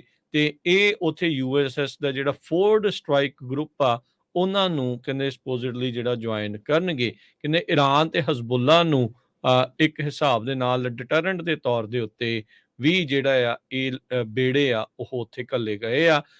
ਹਮਾਸ ਤੇ ਇਜ਼ਰਾਈਲ ਦੇ ਜਿਹੜੇ ਕੌਨਫਲਿਕਟ ਜਿਉਂ-ਜਿਉਂ ਵੱਧਦਾ ਜਾ ਰਿਹਾ ਆ, ਜਿਉਂ-ਜਿਉਂ ਦਿਨ ਇਸ ਦੇ ਵਿੱਚ ਬੀਤਦੇ ਜਾ ਰਹੇ ਆ, ਉਸ ਦੇ ਮੱਦੇਨਜ਼ਰ ਅਮਰੀਕਾ ਨੇ ਇਹ ਜਿਹੜਾ ਫੈਸਲਾ ਆ ਉਹ ਲਿਆ ਆ। ਅਗਲੀ ਖਬਰ ਵੱਲ ਜੀ, ਜੀ ਅਗਲੀ ਖਬਰ ਹਰਜੋਤ ਸਿੰਘ ਜੀ ਯੂਐਸ ਦੇ ਹਾਊਸ ਦੇ ਸਪੀਕਰ ਨੂੰ ਲੈ ਕੇ ਜਿਹੜੀ ਉਹ ਆ ਰਹੀ ਆ। ਕੈਵਨ ਮਕਾਰਥੀ ਹੁਣਾਂ ਨੂੰ ਲਾਇਆ ਗਿਆ ਸੀ ਕੁਝ ਕੁ ਹਫ਼ਤੇ ਪਹਿਲਾਂ, ਫਿਰ ਉਸ ਤੋਂ ਬਾਅਦ ਜਿਮ ਜਾਰਡਨ ਹੁਣਾਂ ਦਾ ਨਾਂ ਆਇਆ ਸੀ, ਉਹ ਵੀ ਜਿਹੜੇ ਉਹ ਪਿੱਛੇ ਕਿਤੇ ਰਹਿ ਗਏ। ਸਟੀਵ ਸਕੈਲਿਸ ਜਿਹੜੇ ਆ ਉਹਨਾਂ ਦਾ ਨਾਮ ਵੀ ਆਇਆ ਸੀ, ਉਹ ਵੀ ਰਹਿ ਗਏ। ਹੁਣ ਕਹਿੰਦੇ ਵੀ ਦੋ ਜਿਹੜੇ ਨਾਮ ਜਿਹੜੇ ਉਹ ਆਏ ਸੀਗੇ ਮੋਹਰੇ ਇਸ ਟਾਈਮ ਜਿਹੜੇ ਹਾਊਸ ਦੀ ਮੈਜੋਰਟੀ ਦੇ ਵਿਪ ਨੇ, ਟੌਮ ਐਮਰ ਤੇ ਰਿਪਰੈਜ਼ੈਂਟੇਟਿਵ ਮਾਈਕ ਜੌਨਸਨ। ਤੇ ਬ੍ਰੇਕਿੰਗ ਨਿਊਜ਼ ਇਹ ਆ ਰਹੀ ਆ ਵੀ ਜਿਹੜੇ ਟੌਮ ਐਮਰ ਨੇ ਉਹਨਾਂ ਨੇ GOP ਦੀ ਨੋਮੀਨੇਸ਼ਨ ਹਾਲ ਦੀ ਘੜੀ ਬੈਲਟ ਦੇ ਉੱਤੇ ਜਾਣ ਦੇ ਲਈ ਜਿੱਤ ਲਈ ਹੈਗੀ ਆ। ਮੈਜੋਰਟੀ ਦੇ ਵਿੱਚ ਰਿਪਬਲਿਕਨਸ ਨੇ ਉਹਨਾਂ ਨੂੰ ਜਿਹੜਾ ਆ ਐਜ਼ ਅ ਸਪੀਕਰ ਨੋਮੀਨੀ ਇਹ ਮੰਨਿਆ ਹੈਗਾ ਆ। ਹੁਣ 5ਵੇਂ ਰਾਊਂਡ ਦੀ ਵੋਟਿੰਗ ਹੋਣੀ ਹੈ। 4 ਰਾਊਂਡ ਦੀ ਵੋਟਿੰਗ ਹੋ ਚੁੱਕੀ ਹੈ ਸਪੀਕਰਸ਼ਿਪ ਦੇ ਲਈ, ਪਰ ਅਜੇ ਤੱਕ ਵੀ ਕੋਈ ਵੀ ਜਿਹੜਾ ਆ ਮੈਜੋਰਟੀ ਉਹਨਾਂ ਦੇ ਵਿੱਚ ਹਾਸਲ ਕਰਨ 'ਚ 217 ਦਾ ਜਿਹੜਾ ਜਾਦੂਈ ਆਂਕੜਾ ਆ ਉੱਥੇ ਤੱਕ ਨਹੀਂ ਪਹੁੰਚਿਆ। 3 ਹਫ਼ਤੇ ਹੋ ਗਏ ਨੇ ਜਦੋਂ ਹਾਊਸ ਦੇ ਰਿਪਬਲਿਕਨਸ ਨੇ ਖੁਦ ਹੀ ਜਿਹੜਾ ਆ ਮਕਾਰਥੀ ਹੁਣਾਂ ਨੂੰ ਲਾ ਦਿੱਤਾ ਸੀਗਾ, ਤੇ ਹੁਣ ਹਾਊਸ ਦੇ ਮੈਜੋਰਟੀ ਵਿਪ ਟੌਮ ਐਮਰ ਉਹਨਾਂ ਨੇ ਸਪੀਕਰ ਦੇ ਲਈ ਇਹ ਨੋਮੀਨੇਸ਼ਨ ਜਿੱਤੀ ਆ।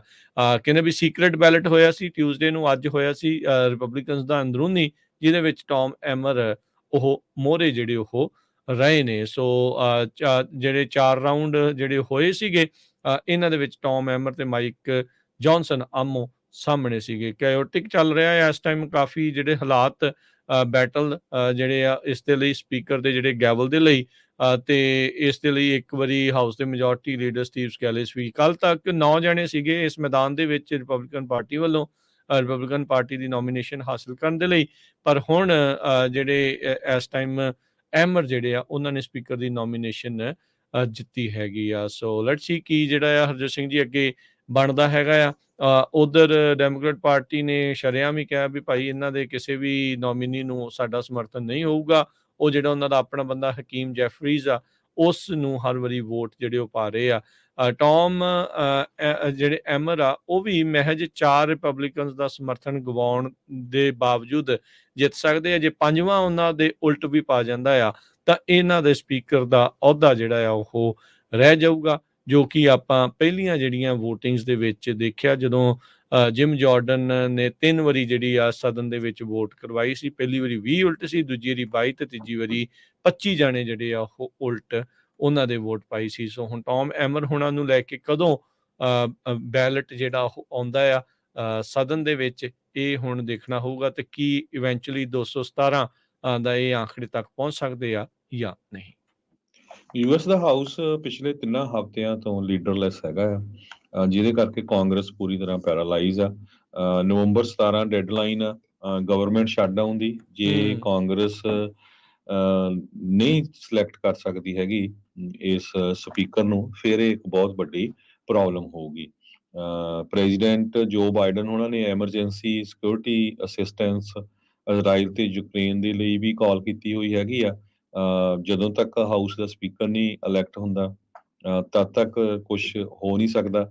ਐਮਰ ਨੂੰ ਸਪੀਕਰ ਕੈਮਰਨ ਮਕਾਰਥੀ ਉਹਨਾਂ ਦੀ ਬੈਕਿੰਗ ਹੈਗੀ ਆ, ਤੇ ਐਮਰ ਨੇ ਇਹ ਵੀ ਕਿਹਾ ਆ ਇੱਕ NBC ਨਿਊਜ਼ ਦੀ ਨਾਲ ਗੱਲਬਾਤ ਕਰਦੇ ਹੋਏ ਵੀ ਮੈਨੂੰ ਲੱਗਦਾ ਨਹੀਂ ਵੀ ਜਿਹੜੇ ਪ੍ਰੈਜ਼ੀਡੈਂਟ ਡੋਨਲਡ ਟਰੰਪ ਹੋਣੀ ਆ ਉਹ ਮੇਰੀ ਸਪੋਰਟ ਕਰਨਗੇ। ਤੇ ਪ੍ਰੈਜ਼ੀਡੈਂਟ ਡੋਨਲਡ ਟਰੰਪ ਉਹਨਾਂ ਨੂੰ ਜਦੋਂ ਇਹ ਪੁੱਛਿਆ ਗਿਆ ਉਹ ਕਹਿੰਦੇ ਆ ਵੀ ਮੈਂ ਕੋਸ਼ਿਸ਼ ਕਰ ਰਿਹਾ ਵੀ ਇਹ ਤੋਂ ਬਾਹਰ ਹੀ ਰਹਾਂ, ਕੌਣ ਇੱਥੇ ਜਿਹੜਾ ਸਪੀਕਰ ਬਣਦਾ ਆ ਉਹਦੇ ਵਿੱਚ ਕਹਿੰਦੇ ਵੀ ਮੈਂ ਇਨਵੋਲਵ ਨਹੀਂ ਹੈਗੇ ਆ। ਐਮਰ ਨੇ ਪ੍ਰੈਜ਼ੀਡੈਂਟ ਬਾਈਡਨ ਹੋਣੀ ਦੀ ਜਦੋਂ ਇਲੈਕਸ਼ਨ ਹੋਈ ਸੀ 2020 ਦੇ ਵਿੱਚ ਉਹਨਾਂ ਨੇ ਸਰਟੀਫਾਈ ਕੀਤਾ ਸੀ ਵੀ ਪ੍ਰੈਜ਼ੀਡੈਂਟ ਬਾਈਡਨ ਹੁਣੀ ਜਿੱਤ ਗਏ ਹੈਗੇ ਆ। ਸੋ ਹੋ ਸਕਦਾ ਇਸ ਕਰਕੇ ਵੀ ਪ੍ਰੈਜ਼ੀਡੈਂਟ ਟਰੰਪ ਹੁਣੀ ਉਹਦੇ ਹੱਕ ਦੇ ਵਿੱਚ ਨਹੀਂ ਹੈਗੇ। ਜਿਮ ਜਾਰਡਨ ਹੁਣੀ ਆਪਣੀ ਜਿਹੜੀ ਬਿਡ ਆ ਉਹ ਛੱਡ ਦਿੱਤੀ ਹੈਗੀ ਆ। ਸਟੀਵ ਸਕੈਲੀਜ਼ ਨੇ ਵੀ ਆਪਣਾ ਨਾਮ ਜਿਹੜਾ ਆ ਉਹ ਬਾਹਰ ਕੱਢ ਲਿਆ ਜੀ। ਪ੍ਰੈਜ਼ੀਡੈਂਟ ਹੁਣਾਂ ਨੇ ਟਰਾਈ ਕਰਕੇ ਦੇਖ ਲਈ ਆ, ਪਰ ਉਹਨਾਂ ਦਾ ਵੀ ਜਿਮ ਜਾਰਡਨ ਵਾਲਾ ਸਮਰਥਨ ਵਾਲਾ ਪੂਰੇ ਥਾਪੜੇ ਵਾਲਾ ਉਹ ਇਨਫੈਕਟ ਵੋਟਾਂ ਜਿਹੜੀਆਂ ਜ਼ਿਆਦੀਆਂ ਲੂਜ਼ ਕਰਨ ਲੱਗ ਗਏ। ਸੋ ਉਹਨਾਂ ਨੇ ਕਿਹਾ ਵੀ ਇਹਦੇ ਨਾਲੋਂ ਤਾਂ ਦੂਰੀ ਜਿਹੜੀ ਉਹੀ ਭਲੀ ਹੈਗੀ ਆ। ਬ੍ਰੇਕ ਲਵਾਂਗੇ, ਬ੍ਰੇਕ ਤੋਂ ਬਾਅਦ ਦੇ ਵਿੱਚ ਹੋਰ ਖਬਰਾਂ ਦੇ ਉੱਤੇ ਨਜ਼ਰ ਮਾਰਦੇ ਹਾਂ। US ਦਾ ਇੱਕ ਪੋਲੀਟੀਸ਼ੀਅਨ ਹਾਂਗਕਾਂਗ ਦੇ ਵਿੱਚ ਗ੍ਰਿਫਤਾਰ ਹੋਇਆ ਆ। ਕੌਣ ਆ, ਕੀ ਸੀਗਾ ਮਾਜਰਾ, ਇਸ ਉੱਤੇ ਜਿਹੜੀ ਉਹ ਚਰਚਾ ਕਰਾਂਗੇ। ਚੀਨ ਦੇ ਵਿੱਚ ਸਿਆਸੀ ਉਥਲ-ਪੁਥਲ ਜਿਹੜੀ ਆ ਉਹ ਇਸ ਟਾਈਮ ਚੱਲ ਰਹੀ ਹੈਗੀ ਆ, ਉਸ ਉੱਤੇ ਵੀ ਆਪਾਂ ਨਜ਼ਰ ਮਾਰਾਂਗੇ। ਜੁੜੇ ਰਹਿਣਾ ਇੱਦਾਂ ਪੰਜਾਬੀ ਰੇਡੀਓ USA ਦੇ ਨਾਲ।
ਬ੍ਰੇਕ ਤੋਂ ਬਾਅਦ ਇੱਕ ਵਾਰੀ ਫਿਰ ਆਪ ਸਭ ਦਾ ਸਵਾਗਤ ਹੈ। ਸੋ ਤੇ ਪ੍ਰੋਗਰਾਮ ਚੱਲ ਰਿਹਾ ਜੀ ਇਸ time update America. Harjot Singh ji ਸਵਾਗਤ ਹੈ ਇੱਕ ਵਾਰੀ ਫਿਰ। ਸਤਿ ਸ਼੍ਰੀ ਅਕਾਲ ਜੀ। ਸਤਿ ਸ਼੍ਰੀ ਅਕਾਲ, ਧੰਨਵਾਦ ਜੀ ਆਇਆਂ ਨੂੰ। ਅਗਲੀਆਂ ਜਿਹੜੀਆਂ ਖਬਰਾਂ ਉਸ ਦੇ ਉੱਤੇ ਨਜ਼ਰ ਮਾਰਦੇ ਜਾਈਏ ਤਾਂ ਜਿਹੜਾ ਚਾਈਨਾ ਦਾ ਡਿਫੈਂਸ ਮਿਨਿਸਟਰ ਆ ਲੀ ਸ਼ੈਂਗਫੂ, ਉਸ ਨੂੰ ਕਹਿੰਦੇ ਸੈਕ ਕਰ ਦਿੱਤਾ ਗਿਆ ਆ। ਬੀਤੇ ਕਈ ਮਹੀਨਿਆਂ ਤੋਂ ਚੀਨੀ ਜਿਹੜਾ ਡਿਫੈਂਸ ਮਿਨਿਸਟਰ ਆ ਉਹ ਲਾਪਤਾ ਸੀ, ਪਬਲਿਕ ਆਈ ਤੋਂ ਇਹ ਡਿਸਪੀਅਰ ਹੋ ਚੁੱਕਾ ਸੀ। ਉਸ ਨੂੰ ਕਿਉਂ ਲਾਇਆ ਗਿਆ, ਕੋਈ ਐਕਸਪਲੇਨੇਸ਼ਨ ਨਹੀਂ ਜਿਹੜੀ ਦਿੱਤੀ ਗਈ ਹੈਗੀ। ਇਹਦੀ ਸੈਕਿੰਗ ਉਸ ਟਾਈਮ ਦੇ ਉੱਤੇ ਆਈ ਹੈ, ਇਸ ਨੂੰ ਉਦੋਂ ਅਹੁਦੇ ਤੋਂ ਲਾਇਆ ਗਿਆ ਹੈ। ਇਸ ਤੋਂ ਪਹਿਲਾਂ ਵੀ ਟੌਪ ਦੇ ਜਿਹੜੇ ਮਿਲਟਰੀ ਦੇ ਅਧਿਕਾਰੀ ਆ ਚੀਨ ਦੇ ਵਿੱਚ, ਉਹਨਾਂ ਨੂੰ ਵੱਖ-ਵੱਖ ਅਹੁਦਿਆਂ ਤੋਂ ਸ਼ੀ ਜਿਨਪਿੰਗ ਦੇ ਦੁਆਰਾ ਲਾਇਆ ਗਿਆ ਆ। ਕੁਇਨ ਗੈਂਗ ਜਿਹੜੇ ਕਿ ਪਹਿਲਾਂ ਫੋਰਨ ਮਿਨਿਸਟਰ ਸੀ, ਉਹਨਾਂ ਜੁਲਾਈ ਦੇ ਵਿੱਚ ਬਾਹਰ ਦਾ ਰਸਤਾ ਦਿਖਾਇਆ ਗਿਆ ਸੀਗਾ।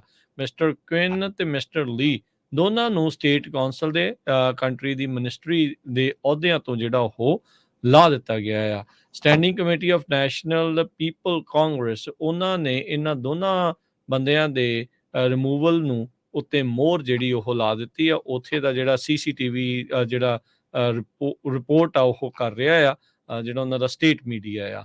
ਸੋ ਕਹਿੰਦੇ ਵੀ ਇਸ ਟਾਈਮ ਚੀਨ ਦੇ ਕੋਲ ਕੋਈ ਵੀ ਡਿਫੈਂਸ ਮਿਨਿਸਟਰ ਨਹੀਂ ਆ, ਤੇ ਅਗਲੇ ਹਫਤੇ ਇਹਨਾਂ ਨੇ ਫੋਰਨ ਡਿਫੈਂਸ ਦੇ ਅਧਿਕਾਰੀ ਆ ਉਹ ਸੱਦੇ ਆ, ਉਹਨਾਂ ਦੀ ਜਿਹੜੀ ਮੀਟਿੰਗ ਆ ਉੱਥੇ ਬੁਲਾਈ ਹੈਗੀ ਆ।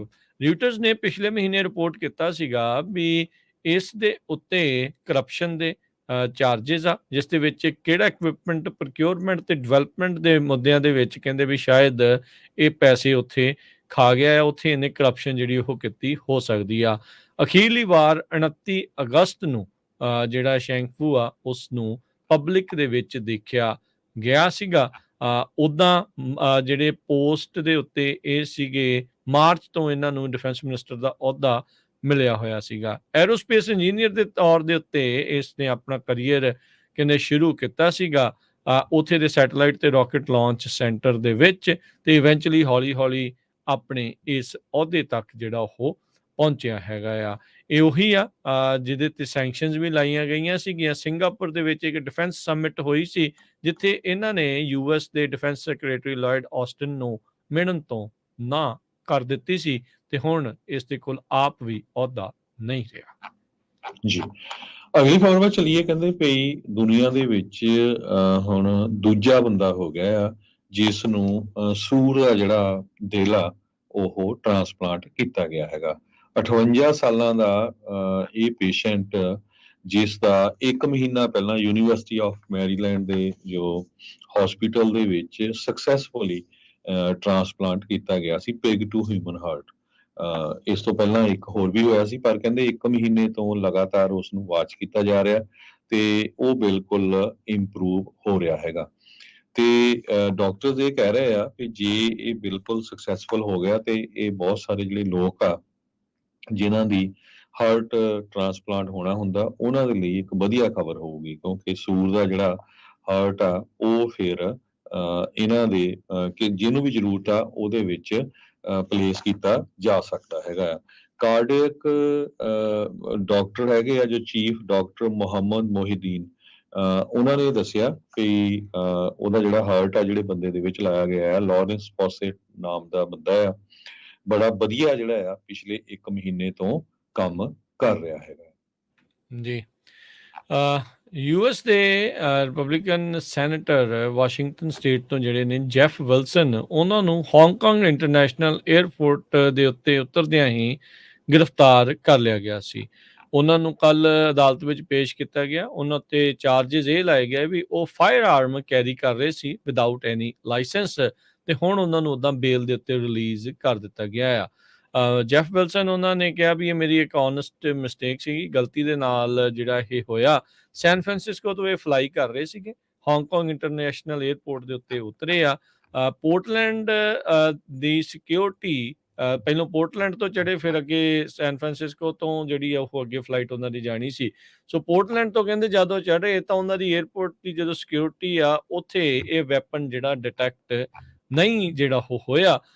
ਤੇ ਇਹ 5 ਹਫ਼ਤੇ ਦੀ ਛੁੱਟੀ ਮਨਾਉਣ ਦੇ ਲਈ ਸਾਊਥ ਈਸਟ ਏਸ਼ੀਆ ਦੇ ਵਿੱਚ ਜਾ ਰਹੇ ਸੀ, ਜਿੱਥੇ ਪਹਿਲੇ ਪੜਾਅ 'ਚ ਇਹਨਾਂ ਨੇ ਹਾਂਗਕਾਂਗ ਦੇ ਵਿੱਚ ਸਮਾਂ ਬਿਤਾਉਣਾ ਸੀਗਾ। ਹਾਂਗਕਾਂਗ ਦਾ ਜਿਹੜਾ ਪਬਲਿਕ ਬ੍ਰੌਡਕਾਸਟਰ ਆ ਉਹਨਾਂ ਨੇ ਰਿਪੋਰਟ ਕੀਤਾ ਸੀਗਾ ਵੀ ਕਸਟਮ ਅਧਿਕਾਰੀਆਂ ਨੂੰ ਇੱਕ ਰਿਵਾਲਵਰ ਇਹਨਾਂ ਦੇ ਬੈਗ ਦੇ ਵਿੱਚੋਂ ਜਿਹੜਾ ਉਹ ਲੱਭਿਆ ਸੀਗਾ। ਕਹਿੰਦੇ ਵੀ ਉਹਨਾਂ ਨੇ ਫਿਰ ਬਾਅਦ ਦੇ ਵਿੱਚ ਡਿਕਲੇਅਰ ਕਰ ਦਿੱਤਾ ਸੀਗਾ ਇਸ ਆਈਟਮ ਨੂੰ। ਹੁਣ ਯੂਐਸ ਦੀ ਜਿਹੜੀ TSA ਆ ਉਹਨਾਂ ਉੱਤੇ ਸਵਾਲ ਉੱਠ ਰਹੇ ਆ ਵੀ ਭਾਈ ਕੀ ਗੱਲ, ਤੁਸੀਂ ਰਿਵਾਲਵਰ ਸੈਨੇਟਰ ਸਾਹਿਬ ਦੀ ਉਦਾਂ ਹੀ ਜਿਹੜੀ ਜਾਣ ਦਿੱਤੀ, ਚੈੱਕ ਕਿਉਂ ਨਹੀਂ ਜਿਹੜੀ ਉਹ ਕੀਤੀ? ਤੇ ਸੈਨੇਟਰ ਨੇ ਕਿਹਾ ਆ ਵੀ ਉਹ ਜਿਹੜੀ ਗਨ ਆ ਹਾਂਗਕਾਂਗ ਦੇ ਵਿੱਚ ਤਾਂ ਆਬਵੀਅਸਲੀ ਰਜਿਸਟਰਡ ਨਹੀਂ ਹੋਣੀ, ਜੇ ਉਹ ਸਿਰਫ ਵਾਸ਼ਿੰਗਟਨ ਸਟੇਟ ਦੇ ਵਿੱਚ ਰਜਿਸਟਰਡ ਆ, ਤੇ ਉਹਨਾਂ ਦੇ ਕੋਲ ਕੰਸੀਲਡ ਪਿਸਟਲ ਲਾਇਸੈਂਸ ਵੀ ਮੌਜੂਦ ਹੈਗਾ ਆ। ਹਾਂਗਕਾਂਗ ਦੇ ਵਿੱਚ ਕਹਿੰਦੇ ਵੀ ਇਸ ਜੁਰਮ ਦੇ ਲਈ 14 ਸਾਲ ਦੀ ਸਜ਼ਾ ਹੋ ਸਕਦੀ ਆ, ਤੇ 1 ਲੱਖ ਜਿਹੜਾ ਹਾਂਗਕਾਂਗ ਦਾ ਡਾਲਰ ਆ ਜਾਂ ਜਿਹੜਾ ਵੀ ਉਹਨਾਂ ਦੀ ਕਰੰਸੀ ਆ ਉਹਦਾ ਫਾਈਨ ਹੋ ਸਕਦਾ, ਜੋ ਕਿ ਤਕਰੀਬਨ 12-13 ਹਜ਼ਾਰ ਡਾਲਰ ਬਣਦਾ ਹੈਗਾ ਆ। ਸੋ ਹੁਣ ਕਹਿੰਦੇ ਵੀ ਉੱਥੇ ਆਪਣੀ ਵਾਈਫ ਤੇ 2 ਜਿਹੜੇ ਹੋਰ ਜਾਣੇ ਸੀ ਉਹਨਾਂ ਦੇ ਨਾਲ ਅਦਾਲਤ ਵਿੱਚ ਪੇਸ਼ ਹੋਏ ਸੀਗੇ। 20,000 ਉੱਥੋਂ ਦੀ ਲੋਕਲ ਕਰੰਸੀ ਦੀ ਕੈਸ਼ ਬੇਲ ਦੇ ਉੱਤੇ ਉਹਨਾਂ ਨੂੰ ਬਾਹਰ ਜਿਹੜਾ ਹੁਣ ਜਾਣ ਦਿੱਤਾ ਗਿਆ ਆ। ਚੰਗੀ ਵਿਚਾਰੇ ਦੀ ਛੁੱਟੀਆਂ ਦੀ ਸ਼ੁਰੂਆਤ ਹੋਈ ਆ, ਤੇ ਬਾਕੀ ਵੀ ਜਿਹੜੇ ਕੋਈ ਜਾਂਦੇ ਆ, ਜਦੋਂ ਤੁਸੀਂ ਜੇ ਫਾਇਰ ਆਰਮ ਜਿੱਥੇ ਅਲਾਉਡ ਵੀ ਹੁੰਦੇ ਆ ਜਾਣ ਦੇ ਲਈ, ਮੇਕ ਸ਼ੋਰ ਕਰਿਆ ਕਰੋ ਵੀ ਭਾਈ ਤੁਸੀਂ ਉਸ ਨੂੰ ਪ੍ਰੋਪਰਲੀ ਡਿਕਲੇਅਰ ਕੀਤਾ ਆ ਤੇ ਲਾਇਸੈਂਸਡ ਤੇ ਰਜਿਸਟਰਡ ਜਿਹੜੇ ਉਹ ਤੁਹਾਡੇ ਹੋਣੇ ਚਾਹੀਦੇ ਆ। ਅਗਲੀ ਖਬਰ ਵਿੱਚ ਚਲੀਏ ਤੇ ਡਿਜ਼ਨੀ ਦਾ ਜੋ ਇੰਡੀਆ ਦਾ ਆਪਰੇਸ਼ਨ ਹੈਗਾ ਆ, ਉਹ ਕਹਿੰਦੇ ਪਈ ਰਿਲਾਇੰਸ ਵਾਲਿਆਂ ਨੂੰ ਸੈਲ ਕਰਨ ਜਾ ਰਹੇ ਹੈਗੇ ਆ। $10 ਬਿਲੀਅਨ ਦਾ ਜੋ ਡਿਜ਼ਨੀ ਇੰਡੀਆ ਦਾ ਆਪਰੇਸ਼ਨ ਆ, ਉਸ ਨੂੰ ਮੁਕੇਸ਼ ਅੰਬਾਨੀ ਦੀ ਰਿਲਾਇੰਸ ਇੰਡਸਟਰੀ ਬਾਈ ਕਰੂਗੀ। ਆਪਾਂ ਪਹਿਲਾਂ ਦੇਖਿਆ ਹੀ ਆ ਵੀ ਇੰਡੀਆ ਦੇ ਵਿੱਚ ਹਰ ਇੱਕ ਜਿਹੜਾ ਬਿਜ਼ਨਸ ਆ, ਹਰ ਇੱਕ ਜਿਹੜੀ ਆਰਗੇਨਾਈਜੇਸ਼ਨ ਆ, ਉਹ ਅੰਬਾਨੀਆਂ ਅਡਾਨੀਆਂ ਦੇ ਕੋਲ ਪਹੁੰਚ ਰਹੀ ਹੈਗੀ ਆ। ਹੁਣ ਇਹ ਡਿਜ਼ਨੀ ਵਾਲਿਆਂ ਨੇ ਵੀ ਅਨਾਉਂਸ ਕਰਤਾ, ਕਹਿੰਦੇ ਅਗਲੇ ਮਹੀਨੇ ਤੱਕ ਇਹ ਸਾਰਾ ਕੁਝ ਜੋ ਪੇਪਰ ਵਰਕ ਆ ਉਹਨਾਂ ਦਾ ਪੂਰਾ ਹੋ ਜਾਊਗਾ ਹੈਗਾ। ਜੁਲਾਈ ਮਹੀਨੇ ਦੇ ਵਿੱਚ ਵਾਲ ਸਟਰੀਟ ਜਰਨਲ ਨੇ ਇਹ ਰਿਪੋਰਟ ਕੀਤਾ ਸੀ ਵੀ ਡਿਜ਼ਨੀ ਇੰਡੀਆ ਵਾਲੇ ਐਕਸਪਲੋਰ ਕਰ ਰਹੇ ਆ ਸਟ੍ਰੈਟੇਜਿਕ ਆਪਰੇਸ਼ਨ, ਵੀ ਕਿਸ ਤਰ੍ਹਾਂ ਉਹਨੂੰ ਜਿਹੜਾ ਆ ਆਪਾਂ ਹੋਰ ਐਕਸਪੈਂਡ ਕਰ ਸਕਦੇ ਹੈਗੇ ਆ। ਸੋ ਅਲਟੀਮੇਟਲੀ ਉਹਨਾਂ ਨੇ ਇਹ ਜੋ ਆ ਡਿਸਾਈਡ ਕਰ ਲਿਆ ਕਿ ਹੁਣ ਉਹ ਰਿਲਾਇੰਸ ਇੰਡਸਟਰੀ ਨੂੰ ਆਪਣਾ ਆਪਰੇਸ਼ਨ ਵੇਚ ਦੇਣਗੇ। ਜੀ, ਅਗਲੀ ਗੱਲ ਕਰਦੇ ਜਾਈਏ ਟਰੰਪ ਹੁਣਾਂ ਦੇ 2020 ਦੀ ਜਿਹੜੀ ਉਹ ਲਾਇਰ ਟੀਮ, ਜਿਨ੍ਹਾਂ ਨੇ ਕਿਹਾ ਸੀਗਾ ਵੀ ਭਾਈ ਇਲੈਕਸ਼ਨ ਦੇ ਵਿੱਚ ਰੌਲਾ ਰੱਪਾ ਆ, ਉਹਨਾਂ ਦੇ ਵਿੱਚੋਂ ਇੱਕ ਹੋਰ ਵਕੀਲ ਆ, ਉਸਨੇ ਆਪਣੇ ਦੋਸ਼ਾਂ ਨੂੰ ਕਬੂਲ ਲਿਆ ਹੈਗਾ ਆ। ਜੈਨਾ ਐਲਿਸ, ਉਹਨਾਂ ਨੇ ਵੀ ਗਿਲਟੀ ਪਲੀ ਕਰ ਲਿਆ ਜਾਰਜੀਆ ਇਲੈਕਸ਼ਨ ਕੇਸ ਦੇ ਵਿੱਚ। ਕਹਿੰਦੇ ਵੀ ਇਹ ਲੇਟੈਸਟ ਵਕੀਲ ਆ ਜਿਹੜੀ ਫਲਿਪ ਹੁਣ ਕਰ ਚੁੱਕੀ ਆ। ਸਿਡਨੀ ਪਾਵਲ, ਕੈਨਥ ਚੇਜ਼ਬਰੋ ਜਿਹੜੀ ਆ ਇਸ ਤੋਂ ਪਹਿਲਾਂ ਗਿਲਟੀ ਪਲੀ ਕਰ ਚੁੱਕੇ ਆ। ਪ੍ਰੈਜ਼ੀਡੈਂਟ ਡੋਨਲਡ ਟਰੰਪ ਹੁਣਾਂ ਦੇ ਨਾਲ ਜਿਹੜੇ ਇਹ ਕੋ ਡਿਫੈਂਡੈਂਟ ਦੇ ਤੌਰ ਦੇ ਉੱਤੇ ਲਾਏ ਗਏ ਸੀ, ਇਹਨਾਂ ਉਲਟ ਵੀ ਜਿਹੜੇ ਚਾਰਜਸ ਆ ਉਹ ਫਾਈਲ ਹੋਏ ਸੀਗੇ। ਇਹ ਰਾਈਟ ਵਿੰਗ ਅਟਰਨੀ ਸੀਗੇ ਜਿਹੜੇ ਟਰੰਪ ਹੁਣਾਂ ਦੀ 2020 ਪ੍ਰੈਜ਼ੀਡੈਂਸ਼ੀਅਲ ਕੈਂਪੇਨ ਦੇ ਵਿੱਚ ਨਾਲ ਉਹਨਾਂ ਦੇ ਕੰਮ ਜਿਹੜੇ ਉਹ ਕਰ ਰਹੇ ਸੀਗੇ। ਫੁਲਟਨ ਕਾਉਂਟੀ ਦੀ ਡਿਸਟ੍ਰਿਕਟ ਅਟਰਨੀ ਦੇ ਦੁਆਰਾ ਇਹ ਰੀਸੈਂਟ ਜਿਹੜੀਆਂ ਪਲੀ ਡੀਲਸ ਬਣੀਆਂ ਇਹਨਾਂ ਵਕੀਲਾਂ ਦੇ ਨਾਲ, ਉਹਨਾਂ ਨੂੰ ਹੌਲੀ-ਹੌਲੀ ਜਿਹੜਾ ਉਹ ਦੱਸ ਰਹੇ ਆ। ਰੈਕੇਟੀਅਰਿੰਗ ਦੇ ਜਿਹੜੇ ਕੇਸ ਦੇ ਵਿੱਚ ਟਰੰਪ ਤੇ ਉਹਨਾਂ ਦੇ ਸਾਥੀਆਂ ਦੇ ਉੱਤੇ ਜਿਹੜੇ ਚਾਰਜਸ ਆ ਉਹ ਲੱਗੇ ਆ, ਵੀ ਨਾਲ ਕ੍ਰਿਮੀਨਲ ਚਾਰਜਸ ਵੀ ਜਿਹੜੇ ਉਹ ਲੱਗੇ ਨੇ। 38 ਸਾਲਾਂ ਦੀ ਐਲਿਸ, ਇਸਨੇ ਫੁਲਟਨ ਕਾਉਂਟੀ ਦੇ ਸੁਪੀਰੀਅਰ ਕੋਰਟ ਦੇ ਵਿੱਚ ਗਿਲਟੀ ਪਲੀ ਜਿਹੜਾ ਉਹ ਕੀਤਾ ਸੀ। ਨਾਲ ਉਹਨੇ ਇਹ ਵੀ ਕਬੂਲਿਆ ਵੀ ਮੈਂ ਗਲਤ ਸਟੇਟਮੈਂਟਸ ਤੇ ਰਾਈਟਿੰਗਸ ਵੀ ਇਸ ਦੇ ਵਿੱਚ ਦਿੱਤੀਆਂ ਹੈਗੀਆਂ। ਜੀ, ਅਗਲੀ ਖਬਰ ਵੱਲ ਚਲੀਏ ਜੇ ਇਕਨੋਮੀ ਨੂੰ ਲੈ ਕੇ ਆ। ਜੇਮੀ ਡਾਇਮਨ ਨੇ ਕ੍ਰਿਟਿਸਾਈਜ਼ ਕੀਤਾ ਹੈ ਸੈਂਟਰਲ ਬੈਂਕ ਨੂੰ ਵੀ ਉਹ ਟੋਟਲੀ ਫੋਰਕਾਸਟ ਦੇ ਵਿੱਚ ਡੈਡ ਰੋਂਗ ਸੀਗੇ। JP Morgan Chase and CEO ਦੇ ਚੀਫ ਐਗਜ਼ੀਕਿਊਟਿਵ ਜੇਮੀ ਡਾਇਮਨ ਨੇ ਇਹ ਕਿਹਾ ਆ ਵੀ ਸੈਂਟਰਲ ਬੈਂਕ ਨੇ ਜੋ ਫੋਰਕਾਸਟਿੰਗ ਕੀਤੀ ਸੀ 100% ਡੈਡ ਰੋਂਗ ਸੀਗੀ। ਇਹ 18 ਮਹੀਨੇ ਜੋ ਉਹਨਾਂ ਨੇ ਕੀਤੀ ਸੀਗੀ। ਕਹਿੰਦੇ ਪਈ ਈਵਨ ਡੂਰਿੰਗ ਦਾ ਪੀਸਫੁਲ ਟਾਈਮਸ ਜਿਹੜੇ ਆ ਇੰਟਰਸਟ ਰੇਟ ਕਾਫੀ ਵਧਾਏ ਜਾ ਸਕਦੇ ਆ, ਕੰਟਰੋਲ ਕੀਤਾ ਜਾ ਸਕਦਾ ਲੋਕਾਂ ਦੇ ਖਰਚੇ ਦੇ ਉੱਤੇ। ਉਹਨਾਂ ਨੇ ਇਹ ਕਿਹਾ ਵੀ ਜਿਹੜੀ ਗਲੋਬਲ ਇਕੋਨਮੀ ਆ ਇਹ ਐਗਜ਼ੈਕਟਲੀ ਉਸ ਸਿਚੁਏਸ਼ਨ ਸੀ ਜੋ 1970 ਦੇ ਵਿੱਚ ਸੀਗੀ। ਕਹਿੰਦੇ ਵੀ ਸਪੈਂਡਿੰਗ ਬਹੁਤ ਜ਼ਿਆਦਾ ਆ, ਵੇਸਟੇਜ ਬਹੁਤ ਜ਼ਿਆਦਾ ਆ, ਤੇ ਉਹਨਾਂ ਨੇ ਬਰਸ਼ ਆਫ ਕੀਤਾ impact of further rate hikes. ਕਹਿੰਦੇ ਵੀ ਜੇ ਹੋਰ ਵੀ ਰੇਟ ਵਧਾਤੇ ਉਹਦੇ ਨਾਲ ਕੋਈ ਬੜਾ ਅਸਰ ਪੈਣਾ ਨਹੀਂ ਹੈਗਾ। ਕਹਿੰਦੇ ਵੀ ਕੁਆਟਰ ਬੇਸਿਸ ਵਧਾ ਦਿਓ ਜਾਂ 100 ਬੇਸਿਸ ਪੁਆਇੰਟ ਵੀ ਵਧਾ ਦਿਓ ਤੇ ਫਰਕ ਨਹੀਂ ਪੈਣਾ। ਪਰ ਉਹ ਕਹਿੰਦੀ ਵੀ 100 ਬੇਸਿਸ ਪੁਆਇੰਟ ਵਧਾਉਣ ਦੇ ਲਈ ਮੈਨੂੰ ਨਹੀਂ ਲੱਗਦਾ ਇਹ ਵਾਪਰੂਗਾ। ਇਸੇ ਸੇਮ ਪੈਨਲ ਦੇ ਉੱਤੇ ਬ੍ਰਿਜ ਵਾਟਰ ਐਸੋਸੀਏਟਸ ਦੇ CEO ਰੇ ਡੈਲੀਓ ਉਹਨਾਂ ਨੇ ਵੀ ਬਹੁਤ ਜਿਹੜਾ ਨੋਟ ਆ ਕਿਹਾ ਵੀ ਜਿਹੜਾ ਗਲੋਬਲ ਇਕੋਨਮੀ ਆ 2024 ਦੇ ਵਿੱਚ ਇਹ ਪੈਸਿਮਿਸਟਿਕ ਹੈਗੀ ਆ। ਇਹਦੇ ਵਿੱਚ ਬਹੁਤ ਸਾਰੇ ਜਿਹੜੇ ਰਿਸਕ ਆ ਇਸ ਟਾਈਮ ਦੇ ਉੱਤੇ। ਪਬਲਿਕ ਦੀ ਡੈਪਟ, ਲੋਕਾਂ ਦਾ ਕਰਜ਼ਾ ਬਹੁਤ ਜ਼ਿਆਦਾ ਆ ਇਸ ਟਾਈਮ। ਕਨਫਲਿਕਟ ਬਹੁਤ ਜ਼ਿਆਦਾ ਆ ਚੱਲ ਰਿਹਾ ਦੁਨੀਆ 'ਚ, ਆਪਾਂ ਦੇਖ ਰਹੇ ਹਾਂ ਡਿਸਆਰਡਰ ਵੀ ਬਹੁਤ ਜ਼ਿਆਦਾ ਹੈਗਾ ਆ। ਤੇ ਡਾਇਮੰਡ ਨੇ ਪਾਲਿਸੀ ਮੇਕਰਸ ਦੀ ਅਪਰੋਚ ਜੋ ਕਿਸ ਤਰ੍ਹਾਂ ਕਲਾਈਮੇਟ ਚੇਂਜ ਨੂੰ ਟੈਕਲ ਕਰਨਾ ਆ ਉਹ ਵੀ ਉਹਨਾਂ ਨੇ ਕਿਹਾ ਇੱਕ ਤਰ੍ਹਾਂ ਨਾਲ ਵੈਕ ਏ ਮੋਲ ਹੈਗੀ ਆ ਵੀ ਜੋ ਸਹੀ ਜਗ੍ਹਾ ਦੇ ਉੱਤੇ ਪੈਸੇ ਲੱਗਣੇ ਚਾਹੀਦੇ ਆ ਉੱਥੇ ਨਹੀਂ ਲੱਗ ਰਹੇ ਹੈਗੇ। ਸੋ ਲੇਟਲੀ ਇਕੋਨਮੀ ਨੂੰ ਲੈ ਕੇ ਵੱਖ-ਵੱਖ ਜੋ ਇਕੋਨੋਮਿਸਟ ਹੈਗੇ ਆ ਉਹ ਆਪਣੇ ਆਪਣੇ ਵਿਚਾਰ ਦਿੰਦੇ ਰਹਿੰਦੇ ਹੈਗੇ ਆ। ਕਈ ਟੋਟਲੀ ਆਪੋਜ਼ਿਟ ਦਿੰਦੇ। ਅੱਜ ਬਲੂਮਬਰਗ ਨੇ ਵੀ ਕਾਫੀ ਵੱਡਾ ਆਰਟੀਕਲ ਛਾਪਿਆ ਹੈਗਾ ਆ ਗ੍ਰੇਟ ਰਿਸੈਸ਼ਨ ਦੇ ਸੰਬੰਧ ਦੇ ਵਿੱਚ ਜਿਹੜੇ ਇਕੋਨੋਮਿਸਟ ਸੀ ਉਹ ਕਿੱਦਾਂ ਗਲਤ ਹੋਏ ਹੈਗੇ ਆ। What economist got wrong about the great recession. ਇਹ ਕਾਫੀ ਵੱਡਾ ਆਰਟੀਕਲ ਹੈਗਾ। ਕਿਸੇ ਵੇਲੇ ਆਉਣ ਵਾਲੇ ਸਮੇਂ 'ਚ ਆਪਾਂ ਤੁਹਾਨੂੰ ਇਹ ਡਿਸਕਸ ਕਰਾਂਗੇ। ਸਿਚੁਏਸ਼ਨ ਕੱਲਾ ਅਮਰੀਕਾ ਨਹੀਂ, ਪੂਰੀ ਦੁਨੀਆ ਦੇ ਵਿੱਚ ਇਕੋਨਮੀ ਨੂੰ ਲੈ ਕੇ ਬੈਡ ਚੱਲ ਰਹੀ ਆ। ਸਾਡੇ ਗੁਆਂਢੀ ਮੁਲਕ ਕੈਨੇਡਾ ਦੇ ਵਿੱਚ ਰੀਅਲ ਸਟੇਟ ਨੂੰ ਲੈ ਕੇ ਬੜੀ ਬੁਰੀ ਹਾਲਤ ਹੈ ਉੱਥੇ ਬਣੀ ਹੋਈ ਹੈਗੀ। ਜੀ ਜੀ ਬਿਲਕੁਲ।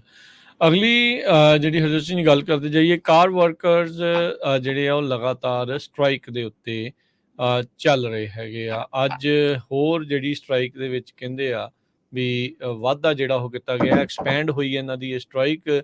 GM ਦਾ ਜਨਰਲ ਮੋਟਰਸ ਦਾ ਜਿਹੜਾ SUV ਪਲਾਂਟ ਸੀਗਾ ਟੈਕਸਸ ਦੇ ਵਿੱਚ, ਉੱਥੇ ਸਟ੍ਰਾਈਕ 'ਚ ਵਾਧਾ ਹੋਇਆ ਆ। 5000 ਜਿਹੜੇ ਵਰਕਰਸ ਆ ਅਰਲਿੰਗਟਨ ਅਸੈਂਬਲੀ ਪਲਾਂਟ ਤੋਂ ਉਹਨਾਂ ਨੇ ਅੱਜ ਕੰਮ ਤੋਂ ਵਾਕਆਊਟ ਕਰ ਦਿੱਤਾ ਹੈਗਾ ਆ। ਸੋ ਕਹਿੰਦੇ ਵੀ profitable full size SUV plant ਸੀਗਾ ਟੈਕਸਸ ਦੇ ਵਿੱਚ ਜਿਹੜਾ ਉਹਨਾਂ ਦਾ ਸਭ ਤੋਂ ਜ਼ਿਆਦਾ। ਉੱਥੇ ਵੀ ਯੂਨਾਈਟਿਡ ਆਟੋ ਵਰਕਰਸ ਦੇ ਦੁਆਰਾ ਆਪਣੀਆਂ ਸਟ੍ਰਾਈਕਸ ਆ ਉਹਨਾਂ ਨੂੰ ਐਕਸਪੈਂਡ ਕੀਤਾ ਗਿਆ ਹੈਗਾ। ਪਿਛਲੇ ਕਈ ਮਹੀਨਿਆਂ ਤੋਂ ਇਹ ਇਸ ਟਾਈਮ ਮੁੱਦਾ ਉੱਥੋਂ ਦੇ ਕੰਮ ਕਰਨ ਵਾਲੇ ਤੇ ਇਹਨਾਂ ਦੀ ਮੈਨੇਜਮੈਂਟ ਦੇ ਦਰਮਿਆਨ ਚੱਲ ਰਿਹਾ ਹੈਗਾ ਆ। 5000 ਵਰਕਰਸ ਜਿੱਥੇ ਆਰਲਿੰਗਟਨ ਅਸੈਂਬਲੀ ਪਲਾਂਟ ਤੋਂ ਉਹਨਾਂ ਨੇ ਤੁਰੇ ਆ, ਉਹ ਛੱਡ ਕੇ ਆਏ ਆ। ਉੱਥੇ ਕੈਡਿਲਕ ਐਸਕਲੇਡ ESV, GMC ਯੂਕਾਨ Excel, Shavi Tahoe ਤੇ ਸਬਅਰਬਨ ਦੇ SUVs ਬਣਦੇ ਆ। ਇਹ ਸਭ ਤੋਂ ਜ਼ਿਆਦਾ ਵਿਕਣ ਵਾਲੀਆਂ SUVs 'ਚ GM ਦੀਆਂ ਇਹ ਆਉਂਦੀਆਂ ਆ। ਤੇ ਕਹਿੰਦੇ ਵੀ ਵਾਕਆਊਟ ਉਦੋਂ ਆਇਆ ਆ।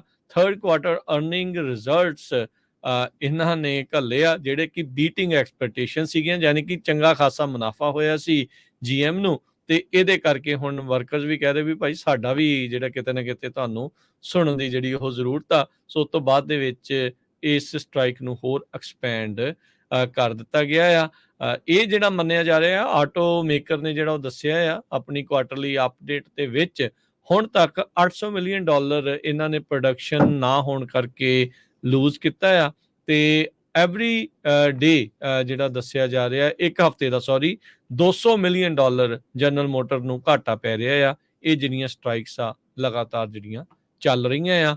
ਹੁਣ ਤੱਕ 45000 ਵਰਕਰਸ ਨੇ ਓਵਰਆਲ ਇਹਨਾਂ ਵਾਕਆਊਟਸ ਦੇ ਵਿੱਚ ਪਾਰਟੀਸਪੇਟ ਇਹ ਕੀਤਾ ਆ। ਇਸ ਯੂਨੀਅਨ ਦੀ ਹਿਸਟਰੀ ਦੇ ਵਿੱਚ ਪਹਿਲੀ ਵਾਰੀ ਤਿੰਨੇ ਵੱਡੀਆਂ ਫਰਮਸ ਨੂੰ ਇਹਨਾਂ ਨੇ ਟਾਰਗੇਟ ਕੀਤਾ ਆ ਸਟ੍ਰਾਈਕਸ ਦੇ ਲਈ। ਜੀ, ਸਾਡਾ ਖਬਰਾਂ ਦਾ ਸਮਾਂ ਵੀ ਸਮਾਪਤ ਹੈ ਤੇ ਆਪਾਂ ਜਿਹੜੇ ਅਗਲੇ ਪ੍ਰੋਗਰਾਮ ਆ ਉਹਨਾਂ ਬਾਰੇ ਦੱਸਣਾ ਹੈ। ਤੇ ਨਾਲ ਦੀ ਨਾਲ ਗੁਰਦੁਆਰਾ ਸਾਹਿਬ ਯੂਬਾ ਸਿਟੀ ਤੋਂ ਟਿਆਰਾ ਬੂਨਾ ਤੋਂ ਜਿੱਥੇ ਨਗਰ ਕੀਰਤਨ ਹੋਣੇ ਆ, ਉੱਥੋਂ ਲਾਈਵ ਸ਼ਾਮ ਨੂੰ ਜਿਹੜੇ ਦੀਵਾਨ ਉਹ ਰੇਡੀਓ ਤੇ ਵੀ ਤੁਸੀਂ ਸੁਣਦੇ ਆ, ਪੰਜਾਬੀ ਰੇਡੀਓ USA ਦੀ YouTube ਤੇ ਵੀ ਸੁਣਦੇ, ਉਹਨਾਂ ਬਾਰੇ ਵੀ ਡਿਟੇਲ 'ਚ ਆਪਾਂ ਦੱਸਦੇ ਜਾਈਏ। ਜੀ, ਇਸ ਤੋਂ ਅਗਲਾ ਪ੍ਰੋਗਰਾਮ ਮਸੂਦ ਮੱਲੀ ਹੋਣਾ ਦਾ ਮੈਂ ਆਵਾਂਗਾ ਨਾਲ ਹਨੇਰੀਆਂ ਦੇ। 11:30 ਤੱਕ। ਫਿਰ ਉਸ ਤੋਂ ਬਾਅਦ 11:30 ਤੋਂ ਇੱਕ ਜਿਹੜੇ ਆ ਉਹ ਨਜ਼ਰੀਆ ਚਰਨਜੀਤ ਜੋਗੀ ਤੇ ਰੀਮਾ ਜਿਹੜੇ ਉਹ ਹੁੰਦੇ ਆ। ਫਿਰ ਉਸ ਤੋਂ ਉਪਰੰਤ ਕੁਝ ਗੱਲਾਂ ਕੁਝ ਗੀਤ 1 ਤੋਂ 2:30 ਵਜੇ ਤੱਕ ਤੇ 2:30 ਤੋਂ 3 ਵਜੇ ਦੇ ਵਿੱਚ ਪ੍ਰੋਗਰਾਮ ਪੇਸ਼ ਕੀਤਾ ਜਾਣਾ ਆ ਜੀ ਰਿਸ਼ਤੇ ਹੀ ਰਿਸ਼ਤੇ। 3 ਤੋਂ 4 ਦੇ ਵਿੱਚ ਅਪਡੇਟ ਫਾਰਮਿੰਗ ਖੇਤੀਬਾੜੀ ਦੇ ਨਾਲ ਸੰਬੰਧਿਤ ਅੱਜ ਦਾ ਜਿਹੜਾ ਉਹ ਪ੍ਰੋਗਰਾਮ ਆ ਉਹ ਹੋਵੇਗਾ। ਤੇ 4 ਤੋਂ ਲੈ ਕੇ 5:30 ਵਜੇ ਤੱਕ ਸਿਹਤ ਸੰਭਾਲ ਘਰੇਲੂ ਨੁਸਖੇ ਹੋਮ ਰੈਮਡੀਜ਼ ਦਾ ਜਿਹੜਾ ਪ੍ਰੋਗਰਾਮ ਆ ਉਹ ਚੱਲੇਗਾ। ਤੇ ਫਿਰ ਉਸ ਤੋਂ ਉਪਰੰਤ 5:40 ਦੇ ਉੱਤੇ ਅਪਡੇਟ ਕੈਲੀਫੋਰਨੀਆ। 6 ਤੋਂ 8 ਦੇ ਵਿੱਚ ਗੁਰਬਾਣੀ ਦੇ ਸ਼ਾਮ ਦੇ ਦੀਵਾਨ, ਜਿੱਥੇ ਰਹਿਰਾਸ ਸ਼੍ਰੀ ਰਹਿਰਾਸ ਸਾਹਿਬ ਜੀ ਦੇ ਪਾਠ ਤੋਂ ਉਪਰੰਤ ਆਪਾਂ ਸਿੱਧਾ ਜੁੜਾਂਗੇ ਗੁਰਦੁਆਰਾ ਸਾਹਿਬ ਟਾਇਰਾ ਬਿਊਨਾ ਯੂਬਾ ਸਿਟੀ, ਜਿੱਥੇ ਕਿ 44ਵੇਂ ਮਹਾਨ ਨਗਰ ਕੀਰਤਨ ਦੇ ਸੰਬੰਧ ਦੇ ਵਿੱਚ ਵਿਸ਼ੇਸ਼ ਸਮਾਗਮ ਜਿਹੜੇ ਆ ਉਹ ਚੱਲ ਰਹੇ ਆ। ਪੰਥ ਪ੍ਰਸਿੱਧ ਕੀਰਤਨੀਏ ਕਥਾਵਾਚਕ ਢਾਡੀ ਜਿਹੜੇ ਆ ਕਵੀਸ਼ਰ ਆ ਉਹ ਉੱਥੇ ਪਹੁੰਚੇ ਹੋਏ ਆ। ਉਸ ਦਾ ਪ੍ਰਸਾਰਣ ਚੱਲੇਗਾ। ਉਹ ਥੋੜ੍ਹਾ ਜਿਹਾ ਅੱਜ ਕੱਲ੍ਹ ਐਕਸਟੈਂਡਡ ਟਾਈਮ ਲਈ ਚੱਲਦਾ ਆ। ਸੋ ਅੱਗੇ ਜਿਹੜੇ ਪ੍ਰੋਗਰਾਮ ਆ ਉਹ ਥੋੜ੍ਹਾ ਡਿਲੇ ਹੋਣਗੇ। ਜਿਉਂ ਆਪਾਂ ਨਗਰ ਕੀਰਤਨ ਦੇ ਨਜ਼ਦੀਕ ਪਹੁੰਚਣਾ ਆ ਉਹ ਥੋੜ੍ਹਾ ਹੋਰ ਐਕਸਟੈਂਡ ਵੀ ਹੁੰਦਾ ਜਾਂਦਾ ਆ। ਸੋ ਜ਼ਰੂਰ ਉਹਨਾਂ ਨੂੰ ਸੁਣਿਆ ਕਰੋ। ਤੇ ਬਾਕੀ ਜਿਹੜੇ ਪ੍ਰੋਗਰਾਮ ਆ ਥੋੜ੍ਹੇ ਡਿਲੇ ਦੇ ਵਿੱਚ ਜਿਹੜੇ ਉਹ ਹੋ ਸਕਣਗੇ। ਪਰ ਜੇ ਤੁਸੀਂ ਸਾਰੇ ਦਾ ਸਾਰਾ ਫੁੱਲ ਪ੍ਰੋਗਰਾਮ ਉੱਥੋਂ ਦਾ ਦੇਖਣਾ ਆ ਤਾਂ ਉਹ ਤੁਸੀਂ ਪੰਜਾਬੀ ਰੇਡੀਓ USA ਦੀ YouTube ਚੈਨਲ ਨੂੰ ਤੁਸੀਂ ਸਬਸਕ੍ਰਾਈਬ ਕਰ ਲਓ। ਉੱਥੇ ਸਿੱਧਾ ਪ੍ਰਸਾਰਣ ਉਸ ਦਾ ਪੂਰਾ ਸ਼ਾਮ ਦੇ ਸਾਰੇ ਦੀਵਾਨਾਂ ਦਾ ਜਦੋਂ ਤੋਂ ਸ਼ੁਰੂ ਹੁੰਦਾ ਆ ਉਦੋਂ ਤੋਂ ਲੈ ਕੇ 4 ਵਜੇ ਤੋਂ ਲੈ ਕੇ ਰਾਤ ਦੇ 10 ਵਜੇ ਤੱਕ ਜਿਹੜਾ ਉਹ ਚੱਲਦਾ ਰਹਿੰਦਾ ਆ। ਤੇ ਬਾਕੀ ਫਿਰ ਉਸ ਤੋਂ ਉਪਰੰਤ ਖਬਰ ਤੇ ਨਜ਼ਰ ਪ੍ਰੋਗਰਾਮ ਦੀਪਕ ਸ਼ਰਮਾ ਚਨਾਰਥਲ ਹੋਣਾ ਦੇ ਨਾਲ ਜਿਹੜਾ ਉਹ ਪੇਸ਼ ਕੀਤਾ ਜਾਊਗਾ। ਤੇ ਫਿਰ ਉਸ ਤੋਂ ਬਾਅਦ ਪ੍ਰੋਗਰਾਮ ਕਦੀ ਤੇ ਹੱਸ ਬੋਲਵੇ ਮਸੂਦ ਮੱਲੀ ਹੁਣੀ ਲੈ ਕੇ ਹਾਜ਼ਰ ਹੋਣਗੇ। ਉਸ ਤੋਂ ਬਾਅਦ ਵੀ ਪ੍ਰੋਗਰਾਮ ਲਗਾਤਾਰ ਚੱਲਦੇ ਰਹਿੰਦੇ ਆ। ਹੁਣ ਲੈਂਦੇ ਆ ਜੀ ਇਜਾਜ਼ਤ। ਸਾਡੇ ਵੱਲੋਂ ਤੁਹਾਨੂੰ ਸਭ ਨੂੰ ਪਿਆਰ ਸਤਿਕਾਰ ਸਹਿਤ ਸਤਿ ਸ਼੍ਰੀ ਅਕਾਲ।